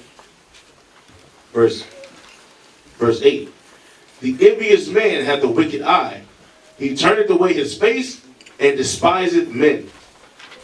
Because when you're looking at brothers, and you're just like a brother that is a extortioner, brother that is like that's looking for opportunity just to do evil. You know what I mean? Like they're looking for the newcomer. You understand? To abuse. They're looking for the sisters to abuse. Your brothers, man, let me tell you something about yourself. You got some evil brothers. You got some evil demonic spirit you're dealing with. You understand? Be very mindful, man. While you up in here, you want to keep a name for yourself. But you in here to run games. A brother just came in, you want, hey brother, let me borrow 20. Hey brother, sister just come in, sister, let me borrow 100. That's not the right spirit to roll up in here, man. Those are evil spirit, man. Being honest with you. Because you thinking that you're more smart than God himself. You understand? Hey, keep a name to yourself, man. Keep a good names. Because as soon that you had that demonic spirit going out there, everybody know about you, they ain't gonna respect you. But they ain't gonna respect you. By the time you clear your name, guess what? You know him from that. Oh, stealing money from the school. You know him from that. Nobody gonna respect you, man. The lion spirit. Nobody gonna respect you. You understand? Every time you open your mouth will be lying. Then your sister that is gossiper, you're not building a good name for yourself. Always in people's business, not building nothing for yourself. You want to have a name. When your name mentioned, they say, that sister here is a good sister. We never heard nothing about that sister. That brother here, guess what? We never heard nothing about this brother. He's good. Got good spirit.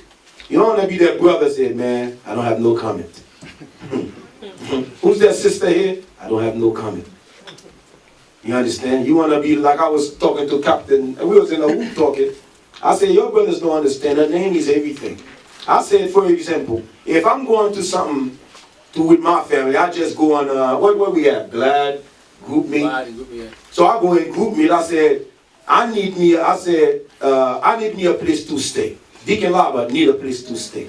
I said, as soon as I send out the scent, I guarantee you a second ago I'm going to have at least brothers. Hey, Deacon Laviel, come to my house. But if you see the name, your name ain't right, then you'll say, hey, brother, you heard that statement the brother put in here. Oh, that is the brother. Oh, that was that brother coming there. I thought you know you had his wife. I said, you going to stay to my house? I'm not going to let you stay to my house. That was that lying sister. You remember that lying sister? Every sister let her stay in her home, that she always been rejected. I don't want that sister to stay with me. You understand? Build a name. When your name is good, guess what? People are going to answer your call. In all time, even though they're sleeping. And there's Captain out there, let me answer the phone and see what he want. Or that sister, let me see what she want. You want to build a name. With the names you build, they bring a character. Then your son and your daughter, their names spread to them. So if you pass away, guess what? Like I say, oh, that's Deacon Eythan's son.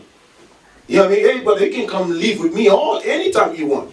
But if Deacon Eythan was a demon, that's Deacon Eythan's son. Hey, shalom, brother. You see what I'm saying to you? You want to build a name, man. Among your peers, you want to build a name. Among the Israelites, you want to have a name. Well, when you name, everybody know that brother is a good brother. Sister is good. Go ahead.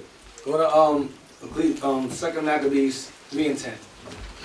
Regarding responsibility, because Israel always had a responsibility when it came to women, when it came to children. We made them priority. Men made that priority. Whether they were, even if it wasn't their child or their wife. The men, the leaders, held this priority and responsibility over them. Watch, read this. 2 Maccabees chapter 3, verse 10. Then the high priest told him that there was such money laid up for the relief of widows and fatherless children. Read again. Then the high priest told him that there was such money laid up, go ahead. Laid up for the relief of widows. Widows mean women who lost their husbands. Women who had no husbands, there was money that was laid up for them to take care of women who lost their husbands. Widows, because who women rely on? They relied on their husband. Once he died, who take care of them? There was money that was laid up to take care of women who were widows. Go ahead. Such money laid up for the relief of widows and fatherless children. And what? Fatherless children. And fatherless children. Which also goes into widows and orphans. So Israelite men, the leaders, they took care of the women and the children. There was money that was laid up for them in the treasury. We had a treasury. And the money was laid up to take care of women without husbands and children without fathers. We were responsible. And what Israel started doing with this money? Start to spend it. So the Lord said, okay, I'm going to have Esau make you take care of women, widows, and fatherless children. I'll create things like health insurance. You got to pay for yourself. I'll create things like life insurance, make you take care of yourself. I'll create things like, what is it called? Retirement money. Or pensions. Oh, you got to work for that. Pensions, all that stuff. We didn't have that back then. You were taken care of after a while. Not no more. Now you got to do that. You got to work 25 years, 25, 55, 35, 67. Trying to raise that to 70 now. Trying to raise that. You're going to be dead. You're going to be a damn chair, a skeleton in the chair. They're going to give you a check. You'll be dead somewhere. But back then, Israel had treasury money set aside to take care of women, widows, and fatherless children. Because the men, the Israelite, the leaders, were responsible. They understood the importance of a child and woman being taken care of. That wasn't a second thought behind that. It was nature. Now you got to sit there and make a man be responsible for that. There's no damn sense. Go to Ecclesiastes 4 and verse 10. Ecclesiasticus chapter 4 and verse 10. Ecclesiasticus chapter 4 verse 10. Be as a father unto the fatherless, and instead of an husband unto their mother, so shalt thou as the son of the Most High, and he shall love thee more than thy mother doth. Read again. Be as a father unto the fatherless. The Bible says, be as a father unto the fatherless. That goes back to those fatherless children. Be as a father unto the fatherless. You know, the sister may have a child, you are supposed to be a father to that woman. A father figure. That's what it's saying. Go ahead. Yeah, no, hold on, Deacon Eythan. Yeah. Yeah, and not looking at the sister. Right. You know what I mean? Instead of looking at her as a sister, you just trying to get an opinion. You're not trying to be the father. Right. You know what I mean? That's the Lord says he's not dealing like that. He's going to say it. Yeah, read it. Be as a father unto the fatherless, and instead of a husband unto their mother. And instead of a husband, be a father. Rather than be a husband, seek to be a father first to the children. Go ahead. So shalt thou be as the son of the Most High, and he shall love thee more than thy mother doth. The Most High will love you more than your own damn parents do. When you do that. So you're supposed to be more or less a father figure first before you try to be a husband. Don't be thirsty. Mother's damn thirsty. Don't be like that. Your mind should be a leader first and foremost before you even strive to be a husband. Some of us in here are not ready for. Some of you in here are not husband material. Some of you in here are not wife material. You gotta grow. You gotta wait. We all a work in progress. Some of y'all need more work than others. Some of y'all be thirsting and lusting, and you mess around, make the wrong mistake, make the wrong decision. We try to stay out from. Go to Ephesians 5 again, verse 30. Ephesians. In that 29, verse 30. Ephesians chapter 5, verse 30. For we are members of this body, of his flesh and of his bones. Deacon. Verse 30. For we are members of his body, of his flesh and of his bones. Go ahead. For this cause shall a man leave his father and mother, and shall be joined unto his wife, and they two shall be one flesh. Does your body go one place and your arm go another place? Does your head go one place and your body, your toes go another place? Your body goes where you go. So your wife supposed to go where you go. Not she stay in Virginia and you're in Ohio. Or you're in Florida and she's in Texas. Or you're in the States and she's in Jamaica. That don't make no damn sense. That ain't your flesh. That's a girlfriend. That's a lover. That's a jump off. That's a fling. That's not a marriage. Your spouse, when Abraham left Ur of the Chaldees, Sarah went with him. Nowhere do you find a scripture where a man left his wife in one place, he went somewhere else. That's not biblical. It's not in there. Read again. Verse 31. For this cause shall a man leave his father and mother, and shall be joined unto his wife, and they two shall be one flesh. Go ahead. They twain, and Christ said twain one flesh. Go ahead. This is a great mystery, but I speak concerning Christ and the church. So the secret, the mystery of marriage is that the same way you have a relationship with your wife, the same relationship Christ had with the nation of Israel. It's the same thing. It's a parable. It's the same responsibility Christ had. He took care of the church. He fed the church. He taught the church. He died for the church. That responsibility falls on the husband for his own family. It's the same thing. Falls to the wife and her family. The same thing. That's the mystery. Read on. Verse 33. Nevertheless, let every one of you in particular so love his wife even as himself. So love his wife even as himself. Go ahead. And the wife see that she reverence her husband. That she loved her husband. Now, let's get Wisdom of Solomon 8 and 1. Regarding where the wife should be. I asked a question earlier. Does your arm go somewhere else? Wisdom of Solomon 8 verse 1. The book of Wisdom of Solomon, chapter 8, verse 1. Wisdom reaches from one end to another mightily, and sweetly does she order all things. Wisdom establishes order. Establishes order in life. Establishes order in marriages. Wisdom. Go ahead. I loved her and sought her out from my This youth. is Solomon speaking. I love wisdom and sought her out from my youth. Go ahead. I desired to make her my spouse, and I was a lover of her beauty. So he speaks of wisdom in parable form as a spouse. I desire to make wisdom my spouse or my companion. Now watch this. Jump to verse 9. Watch this. Verse 9. Therefore I purposed to take her to me, to live with me. Read again. Read again. Therefore I purposed to take her to me, to live with me. Wisdom to do what? His spouse to do what with him? To live with me. So he said he chooses wisdom like a spouse. He took wisdom to do what with him? To live with me. To live with him. That's what a spouse does. A spouse lives with her husband. Go ahead. Knowing that she would be a counselor of good things, and a comfort in cares and grief. Now, let's get an example of that. Get Sirach 36:22. That should be a comfort in cares and grief. Ecclesiasticus 36:22. The book of Sirach, chapter 36, verse 22. The beauty of a woman cheereth the countenance, and a man loveth nothing better. So when a man loves a beautiful woman, that's a given. You want beautiful women. Go ahead.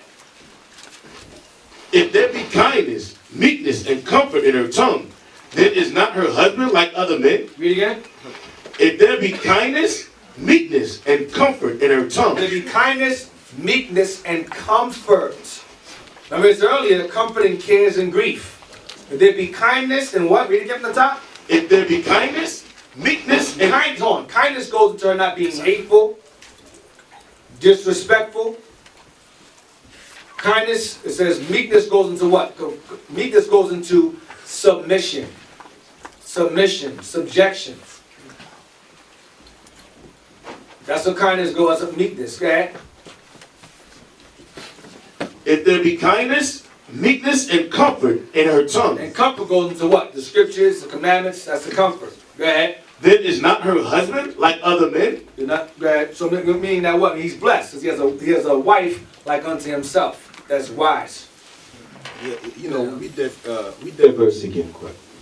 Verse 23. If there be kindness, meekness, and comfort in her tongue. Listen, I don't care how beautiful you are. If you don't have that, you're an ugly woman. That's what the scripture's trying to let you know. Yeah. You can be you might not be a pretty sister, but guess what? You got that bring beauty out of, that bring beauty. A man like that. Say that sister, she's not a beautiful sister, but when you deal with that sister, you know, she deal right. That she bring out that kindness, she bring out the spirit, you know, she bring out the best out of you. She's encouraging. Yeah, she's very encouraged to others. She's very encouraged to the fact that you spoke to her. That bring beauty out of you. That's what the Lord wants you to know. That's that kind, that beauty, that when that you cannot explain. Say, that sister, for some reason, man, she very attractive because by the way she talk to you, and the way she entreats you. You understand? That's what the Bible wants you to know. You can be pretty. You don't have that thing. You're ugly. Every time she open her mouth, she's spreading her mouth with stupidity. Hey, sister, be quiet for a minute. You understand? Be very mindful. Go to Ecclesiastes 40 and verse 23. You read earlier, the first thing we read was, it says, prove a friend. You read that earlier. Watch this. The book of Sirach, chapter 40, verse 23. A friend and companion never be amiss. A friend and a companion never meet at the wrong time. There's always the right time. Go ahead. But above both is a wife with her husband. But above both a friend and a companion is a wife with a husband. That's above both. A wife with a husband is above both a friend and a companion. See that? Now let's go to Hebrews. No, real quick. Go to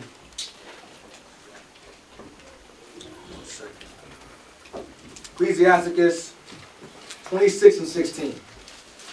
I was gonna leave this out. Sirach 26, verse I'll go 16. through it fast. Almost done. 26 and 16. As the sun when it ariseth in the high heaven, so is the beauty of a good wife in the ordering of her house. Read the bottom part again.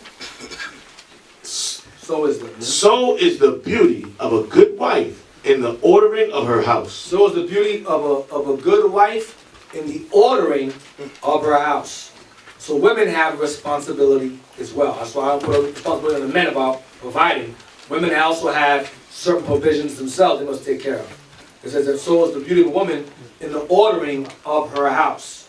Read the next verse. I'm sorry, what was that? Next verse. Verse 17. 17. As the clear light is upon the holy candlestick, so is the beauty of the face in ripe age. The beauty of the face in the ripe age, I mean the beauty of the face in the old age. Because y'all age together. But as you age together, there's beauty in that. And there's also beauty in her ordering the house. Go to Proverbs 31 real fast. Proverbs 31 and verse 10. This is a woman speaking to a man, a mother speaking to her son in this chapter. This is the words of a woman herself. Book of Proverbs, chapter 31, verse 10. Who can find a virtuous woman? For her price is far above rubies. It's very hard to find a virtuous woman. Very, very rare. It's hard to find, especially in this current world we're in now. That's why you count your blessings when you find one. Treat them right, treat them well. Go ahead. The heart of her husband doth safely trust in her. Read again. The heart of her husband doth safely trust in her. The heart of her husband doth safely trust in her. You know what trust goes against? Prenups. You know what a prenup is? A prenup is when you say, I don't trust you in the long run, so I'll marry you, but, you know, it's in case you decide, you know, in half. No, read it again, please. The heart of her husband doth safely trust in The her. heart of her husband doth safely trust in her. You're going to trust, that's why you make the right decision. You gain that trust. Go ahead. So that he shall have no need of spoil. No need to divide in half, because they're going to have it together, they're going to grow old with their possessions together. Because he trusts his wife. Go ahead. She will do him good and not evil all the days of her life. Read it again. She will do him good and not evil all the days of her life. So we tell you how to make the right decision. It says all the days of her life. All the days of her life. Read on. She seeketh wool and flax, and worketh willingly with her hands. She does what? Worketh willingly with her hands. Meaning she wants to. You don't have to force her to. You don't gotta beat her with a whip. Do it! Do it! She wants to do it. She desires to do it. The desire is there. Go ahead, to work with her hands. Meaning she has skills. She's industrious. She seeks wool. She can sew. She seeks flax. Go ahead. She is like the merchant's ships. She brings in the food. She brings in the dairy and so forth. She provides things. Go ahead. She bringeth her food from afar. She goes to the store. She shops. She travels. My wife spends 3 days at the store. I don't understand it. I don't know how she does it. She'll go to the store. I'm going to Costco's tomorrow. Okay, no problem. Let's come back with a bunch of groceries. I'm going to Food Bazaar tomorrow. I'm like, well, you just came from the store. Yeah, they have a deal. There's coupon for that half off, for that bleach. And I got coupon. We got to buy some Game. Game's better than that. Game's better than Cheers. Cheers better than Game. I'm like, okay, all right. There's a card. Please leave me alone. I don't stand that stuff. Just bring it. Just bring it. The clothes smell good. Whatever. I'm buying those diapers from Target because Target diapers are better than Kmart diapers. A lot of those. Whatever. Hey, fine. Just buy it. Whatever. As long as you save me some money. As long as you save the money, right. As long as the money you save, I don't care. But that's the skill. It takes the skill to do that. Go ahead. She riseth also while it is yet night. You get up early in the morning, go ahead. Read again. She rises also while it is yet night. At night, go ahead. And giveth meat to her household. Feeds the house, cooks and go ahead. And a portion to her maidens. Go ahead. Those in the household also, go ahead. She considereth a field. She considers the field. She sees the potential. Okay, I can grow this there. The soil is good. She has skills. Go ahead. Hold on, Deacon, I done, man. Listen, go back a little bit in the same verse, right? Read that verse again. You was reading. Verse 15. She rises also while it is yet night. That's what I'm talking about, because she just finished work hard, but she's still knowing that her husband needs to be fed. Right. That's the part I want. Okay. Eythan. You understand? You know, some sisters say, I'm tired. But that sister just finished work hard. Yep. She know that. That's why they say she strengthens herself. Because she know her husband need the meal. You understand? Our sister say, I'm tired. I clean the house all day. You come this way, you don't see no food. That type of sister don't complain. She strengthening herself. Knowing that her husband coming home, he's going to need some food. You see what I'm saying to you? So you all understand, sisters, what I'm saying? Stop complaining. Sister like that don't complain. She already worked the field. Then she strengthened herself. She said, whoa, I got to cook for my husband. You understand? That sister like that don't complain. A virtuous sister don't complain. She do the best she can. You understand? That's what I want your sisters to see. Start complaining, trying to make it work for you. You understand? Work it with more wisdom. You understand? That work, if you know you got to do that much today, tomorrow minus it. You understand? So you have time. But don't say you tired when you know that man gonna be hungry. He come home now, and what happened to the food? Then you're gonna cook him some noodles. I mean, I got some cereal. You want some cereal?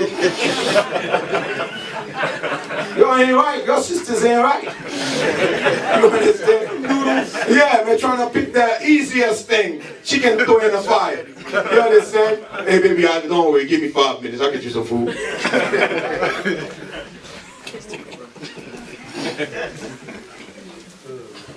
Hold on a second, I'm trying to find it. Yeah. Keep going over there. Yeah, because that's why that your sister really, that's a perfect chapter. Because it's telling you the character of a virtuous woman, what kind of woman she is. She understands her role, like Deacon Eythan said. Women also had a job to do too, you understand? That's like we're talking about these shows that is on TV. They're going to stop you from flourish your gift. Because by the time you sit in front of the TV 2-3 hours, now you're trying to catch up, the husband coming home. Now you're going to look stupid. By the time you get home, you ain't cook. Hey, what you were doing all day, sis? Oh, no, I cannot tell him that I was watching my favorite show. Oh, I cannot tell him I was watching, what's that white boy, Spring, what's that, Spring? Jerry. Yeah, Jerry Spring. I cannot tell her that. I cannot tell him that. But you then divide your times. That's why that, I think I've been watching these shows. They tell you that, if you put your time to anything, if it's not coming back to benefit you, don't entertain it. It's a wasting time.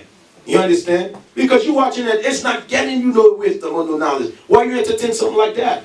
then your child is looking at something like that too. Him or her gonna be going that way. But if she see that mother is all about these laws, it's all about wake up and doing better as a sister, the young daughter gonna learn that from you. But if you see you're lazy, you're all about show up, she's gonna be just like that. She cannot be different than you. Just like the mother, so is the daughter, is a true saying. You understand? Go ahead, Deacon. Read Proverbs again. Proverbs 31, even verse 16. Proverbs chapter 31, verse 16. She considereth a field and buyeth it. With the fruit of her hands she planteth a vineyard. I mean, she has a skill. She's industrious. She knows the field. She knows the land, the soil. Go ahead. She girdeth her loins with strength, and strengtheneth her arms. That's why she's able to get up at night. You know, she's tired. Get up at night and take care of the house. Yep. Even though she's worked hard all day, she has enough strength to get up at night and make sure the house is maintained. Go ahead. She perceiveth that her merchandise is good. Go ahead. Her candle goeth not out by night. She maintains her wisdom. Go ahead. She layeth her hands to the spindle, and her hands hold the distaff. That she sows. Go ahead.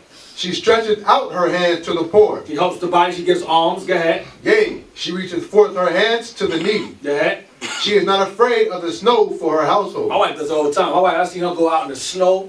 She strap the boots on with the freaking shopping cart and go out in that snow and bring back a whole bunch of them. I mean, damn. You can't even see outside. She be like, I'm like, damn. Gee, I can't do that, man. I will be stalling here, man. We will die in the snow. I hate cold. We will die in the winter time. We will not survive, but I'm over that. Give her props, man. She doesn't. Okay, read again. She is not afraid of the snow for her household. For all her household are clothed with scarlet. Read to the house. Yeah, the sheets and so forth. Go ahead. She maketh herself coverings of tapestry. Her clothing is silk and purple. She dresses nice. She takes care of herself. She finds time to go out and shop and make it look nice for her husband. Go ahead. After all of that, go ahead. Her husband is known in the gates. A man is a good report, reputation. Go ahead. When he sitteth among the elders of the land. He says, it's a wise husband. Go ahead. She maketh fine linen and selleth it. She has skill. She's business savvy. She makes. Go ahead. And delivereth girdles unto the merchant. Go ahead. Strength and honor are her clothing, and she shall rejoice in time to come. You get delivered. Go ahead. She openeth her mouth with wisdom. That's the comfort. Go ahead. And in her tongue is a law of kindness. That goes back to that comfort being on her tongue, back in Ecclesiastes 36 and 26. Go ahead. And 22. Go ahead. She looketh well to the ways of her household. She makes sure that house is maintained. The kids are taken care of. The kids are fed. You know how men do. Tell me what we do. We watch the kids. The kids in another room. Hey, stop making that noise back there. That's what we do. We sit back, the kids be making all kind of noise. Stop making that noise back there. The wife will go back there and see what they're doing. We'll just sit there and just watch TV. That's what I do. I don't know. Some job. You're like, what was that? Yeah, what was that? Some type of stuff. That's how men are. Women go, they go, oh, you crazy. I'm going to see what he's doing back there. He got damn bleach. He's holding on to the bleach. He's trying to drink it. No! I wouldn't know what the hell's going on. But the women are more responsible in that area. When it's my house, they're more responsible in that area. We just don't want to stop doing stuff. Go ahead. She looketh well to the ways of her household. Go ahead. And eateth not the bread of idleness. She's not sitting around doing nothing. Just laying around, doing nothing. Go ahead. Her children arise up and call her blessed. That's why we kids get supposed to say, Shalom, Mom. Most High in Christ bless. Supposed to bless their mother and bless their father. Go ahead. Her husband also, and he praiseth her. Go ahead. Many daughters have done virtuously, but thou excellest them all. Go ahead. Favor is deceitful, and beauty is vain. Go back to that makeup stuff. Be mindful of that. Favor is deceitful and beauty is vain. Go ahead. It's the last forever. Yeah, go ahead. Hold on, Deacon Eythan. The verse you just went out, you know, like a lot of times, brothers don't understand that. Like at my house, when I get up early to go to work, my wife, you would not say nothing to me. If you talk, you just talking about yourself. Unless you salute me, Shalom, Most High in Christ bless you, I ain't saying nothing to you. You know how sister be get up and like that, hey, just start talking. You just talking, you ain't talking to me. Until you salute me, you ain't saying nothing to me. My son too, I say, hey, listen, why are you talking? You ain't salute. My little brother, I said, what are you talking? Yes, sir. Oh, Shalom, Daddy. They have to bless you, brother. They have to. You have to build that and instruct that of your own. She ain't saying nothing if she ain't respecting you. Go ahead. Favor is deceitful, and beauty is vain. But a woman that feareth the Lord, she shall be praised. That's important above all else. That Yep. fears the Lord is above the beauty, above the favor. The most important thing is that she fears the Lord. Go ahead. Give her of the fruit of her hands, and let her own works praise her in the gates. Let her example be shown before all. She have a good name. That's what it means. That's more important. Now, we'll go fast now. We'll go to Ecclesiastes, we'll go to Hebrews 13, verse 17. Hebrews chapter 7, see verse 13. 13, 17. No, go to 1 Timothy 5. 1 Timothy 5 and 13. 1 Timothy 5, 13 and 14. Then we'll go to Hebrews 13 after that. 1 Timothy 5, verse 13. And withal they learn to be idle, We'll talk about the young women. Go ahead. wandering about from house to house, Being nosy, not knowing what to do with themselves. and not only idle, but tattlers also, and busybodies, Gossipers. speaking things which they ought not. Running their mouth. Go ahead. I will therefore that the younger women marry, To avoid those things, get a husband. So you're not so damn idle. Go ahead. bear children, Have kids. guide the That house, goes back to her keeping the house maintained, ordering the house, guide the house. Go ahead. give none occasion to the adversary to speak reproachfully. Don't give yourself an ill name. Don't people roll at you and go, you an Israelite? Acting like that? Yep. Don't give people a reason to go, you full of crap. You're an Israelite. That's what it's saying. Let's go to now let's go to Hebrews 13, verse 17. Y'all can read that on your own. It's going to be 5 and down about young women. Hebrews 13. It's getting kind of late. The book of Hebrews chapter 13, verse 17. Yeah. Obey them that have the rule over you, That's leadership. Obey them to have the rule over you. and submit yourselves. For And submit yourself. That goes into both. That goes into the body itself. So the body itself has to be submissive to the leadership. Go ahead.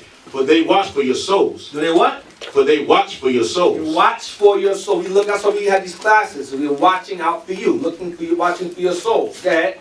As they that must give account. As they that must be responsible, that must give account, or held accountable. Go ahead. That they may do it with joy We and may not do it with with grief. joy and not unwillingly. Go ahead. For that is unprofitable for you. Because us doing it, not only wanting to do it, is unprofitable for you. We do it because we want to, not because we made to, but because we want to. That's what the Lord wants us to do. Go to Ecclesiastes 18 and 33. So the leaders of the congregation are required to give account of their actions and do things with joy and being willing. Likewise, a husband with his wife. The same exact thing. It goes to the marriage. The same exact thing. Same structure. Same order. Ecclesiastes 18 and 33. The book of Sirach, chapter 18, verse 33. Be not made a beggar by banqueting upon borrowing. Oh, get there. Yes, sir. Ecclesiastes 18 and 30. Read it again. Be not made a beggar by banqueting upon borrowing. Be not made a beggar by banqueting upon borrowing. Meaning, don't excessively ask this person, that person, this person, that person, this. Don't keep doing that. You banquet, you ask, you beg, you ask all over again. He says, don't do that. Go ahead. Be not made a beggar by banqueting upon You borrowing, borrow from this person, that person. Go ahead. when thou hast nothing in thy purse. You can't pay it back. You get yourself either hurt, or you'll gain a bad or an ill name, reputation. That's what happened. That's what I was saying to y'all earlier. Don't do things like that. You need the help, that's fine. But don't make it a habit of asking over and over again, because you're going to gain, it says, you'll lie in wait for your own life, meaning brothers might hurt you real bad. Yo, man, you borrowed $500 from me, where my money at, man? Where my money? That's it. Yeah, then you get hurt, you can knock on the damn stairs, back your neck or something. Don't do that. You get yourself hurt, and it says you'll be talked on me, people look at you and go, yo, that guy, man, he a beggar, don't do with him. Don't do that. Yeah, but Deacon Eythan, a leader will not do that, man. Like a brother in a position, knowing what the scripture says, he's not gonna react like that. That's why that we don't tolerate stuff like that. And if we find out any brother is doing that, we're gonna take yours wank speedily and quickly, because we don't tolerate stuff like that. Those are like extortion spirit, man, like wicked spirits, man. It's called usury. You do that. You understand? Usury. We're not gonna tolerate that. The book of Sirach, chapter 40, verse 28. Ecclesiasticus 40, verse 28. Read 24, real quick. Yes, sir. Brethren, and help are against time of trouble. So brothers are help in time of trouble. You need help financially, we are there for you for that. If you need help like that, that's fine. But don't manipulate, don't be excessive with that stuff. Don't, that's the word I'm looking for. Don't abuse that. After a while, you're going to look down upon. You'll be talked on.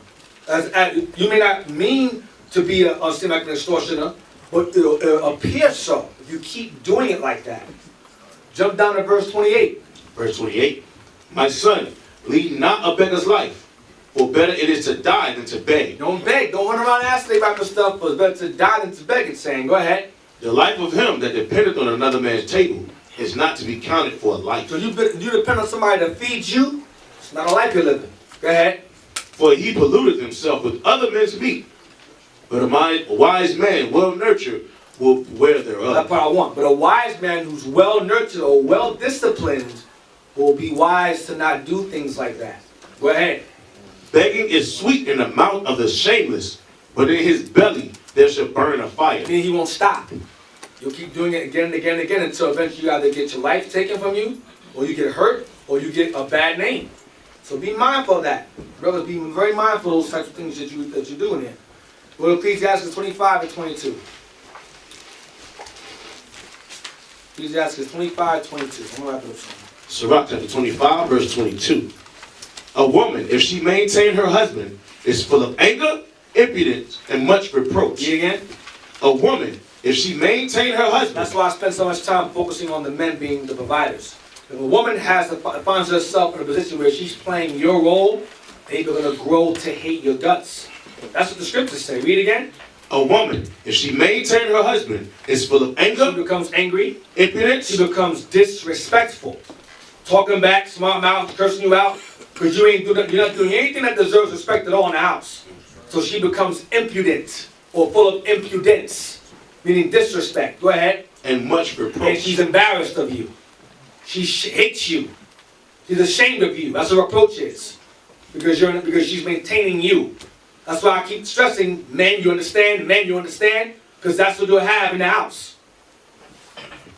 Go to Wisdom of Solomon 8 and 17. The book of Wisdom of Solomon, chapter 8, verse 17. Now when I considered these things in myself, and pondered them in my heart, how that to be allied unto wisdom is immortality. Be allied to wisdom is to gain everlasting life. Go ahead. And great pleasure it is to have her friendship. Wisdom's friendship. Go ahead. And in the works of her hands are infinite riches. Go ahead. And in the exercise of conference with her, prudence. When you gain, prudence means discretion. You know how to be discreet. You know how to carry yourself, when to ask, when not to ask, what to do, when not to do it. Go ahead. And in talking with her, a good report. And when talking with wisdom, you gain a good report, which is the opposite of an ill name. Go ahead, a bad reputation. Go ahead. I went about seeking how to take her to me. That's all I want. Just get a good report. Go to 1 Timothy 3 and verse 7. Regarding the leader. This goes to soldiers, this goes to officers, captains, we've all fallen to this. 1 Timothy 3. Let me get it. Verse 2. Read that verse. I'm going to skim through it. The book of 1 Timothy, chapter 3, verse 2. A bishop then must be blameless. Blameless. Go ahead. The husband of one wife. That's New Testament. One wife. Vigilant. Vigilant means serious. He's watchful. Sober. Watchful, circumspect. Go ahead. Sober. Clear-minded. Of good behavior. Behaves well. Good of discretion. Given to hospitality. Apt to teach. His mind is right. His mind is clear. He's apt to teach. He's intelligent. Go ahead. Not given to wine. Not a drunkard. Nor a striker.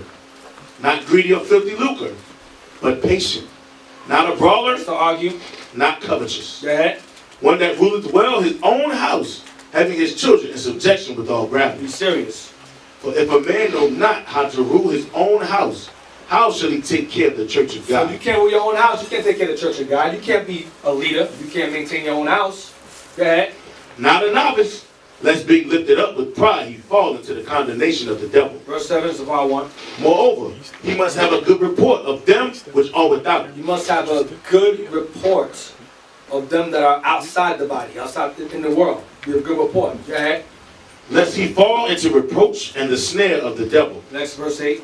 Likewise must the deacons be grave, not double-tongued, not given to much wine, not greedy of filthy lucre, holding the mystery of the faith in a pure conscience. Go ahead. And let these also first be proved. Now, let these also first be proved before they're given these positions. That's what I mentioned earlier. We must be in your lives.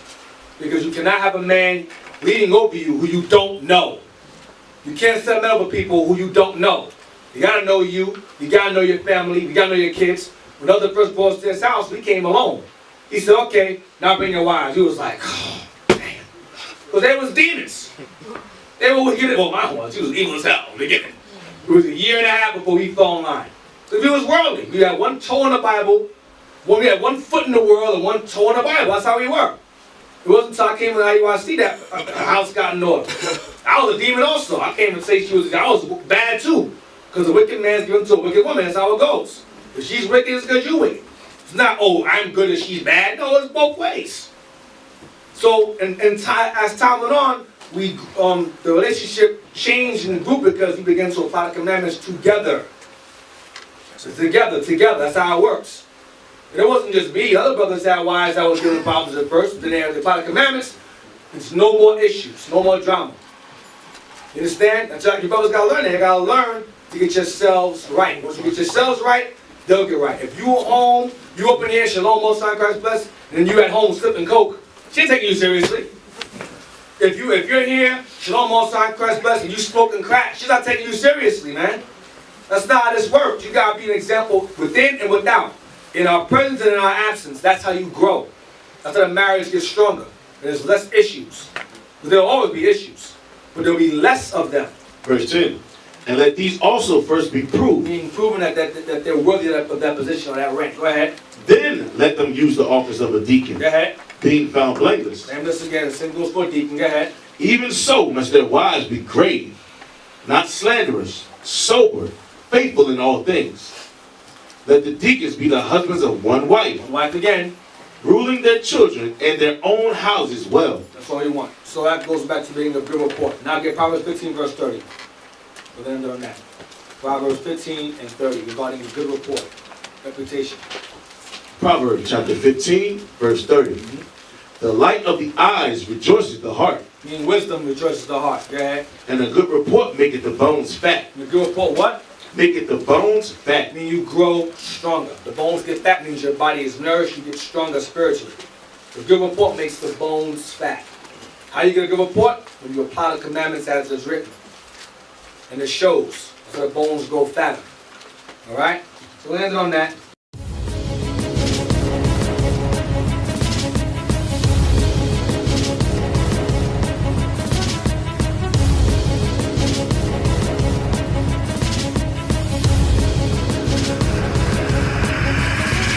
Shalom, Israel. I'm Elder Nathaniel of Israel United in Christ.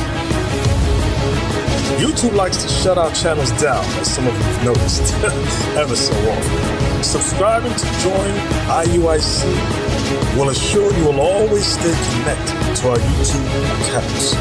We want to do our best to make sure this truth gets out. Please click and join our subscriber YouTube channel called Join IUIC to stay linked to all of our videos. So again, please make sure you subscribe to this Join IUIC channel to get your latest updates from all our YouTube channels. Shalom.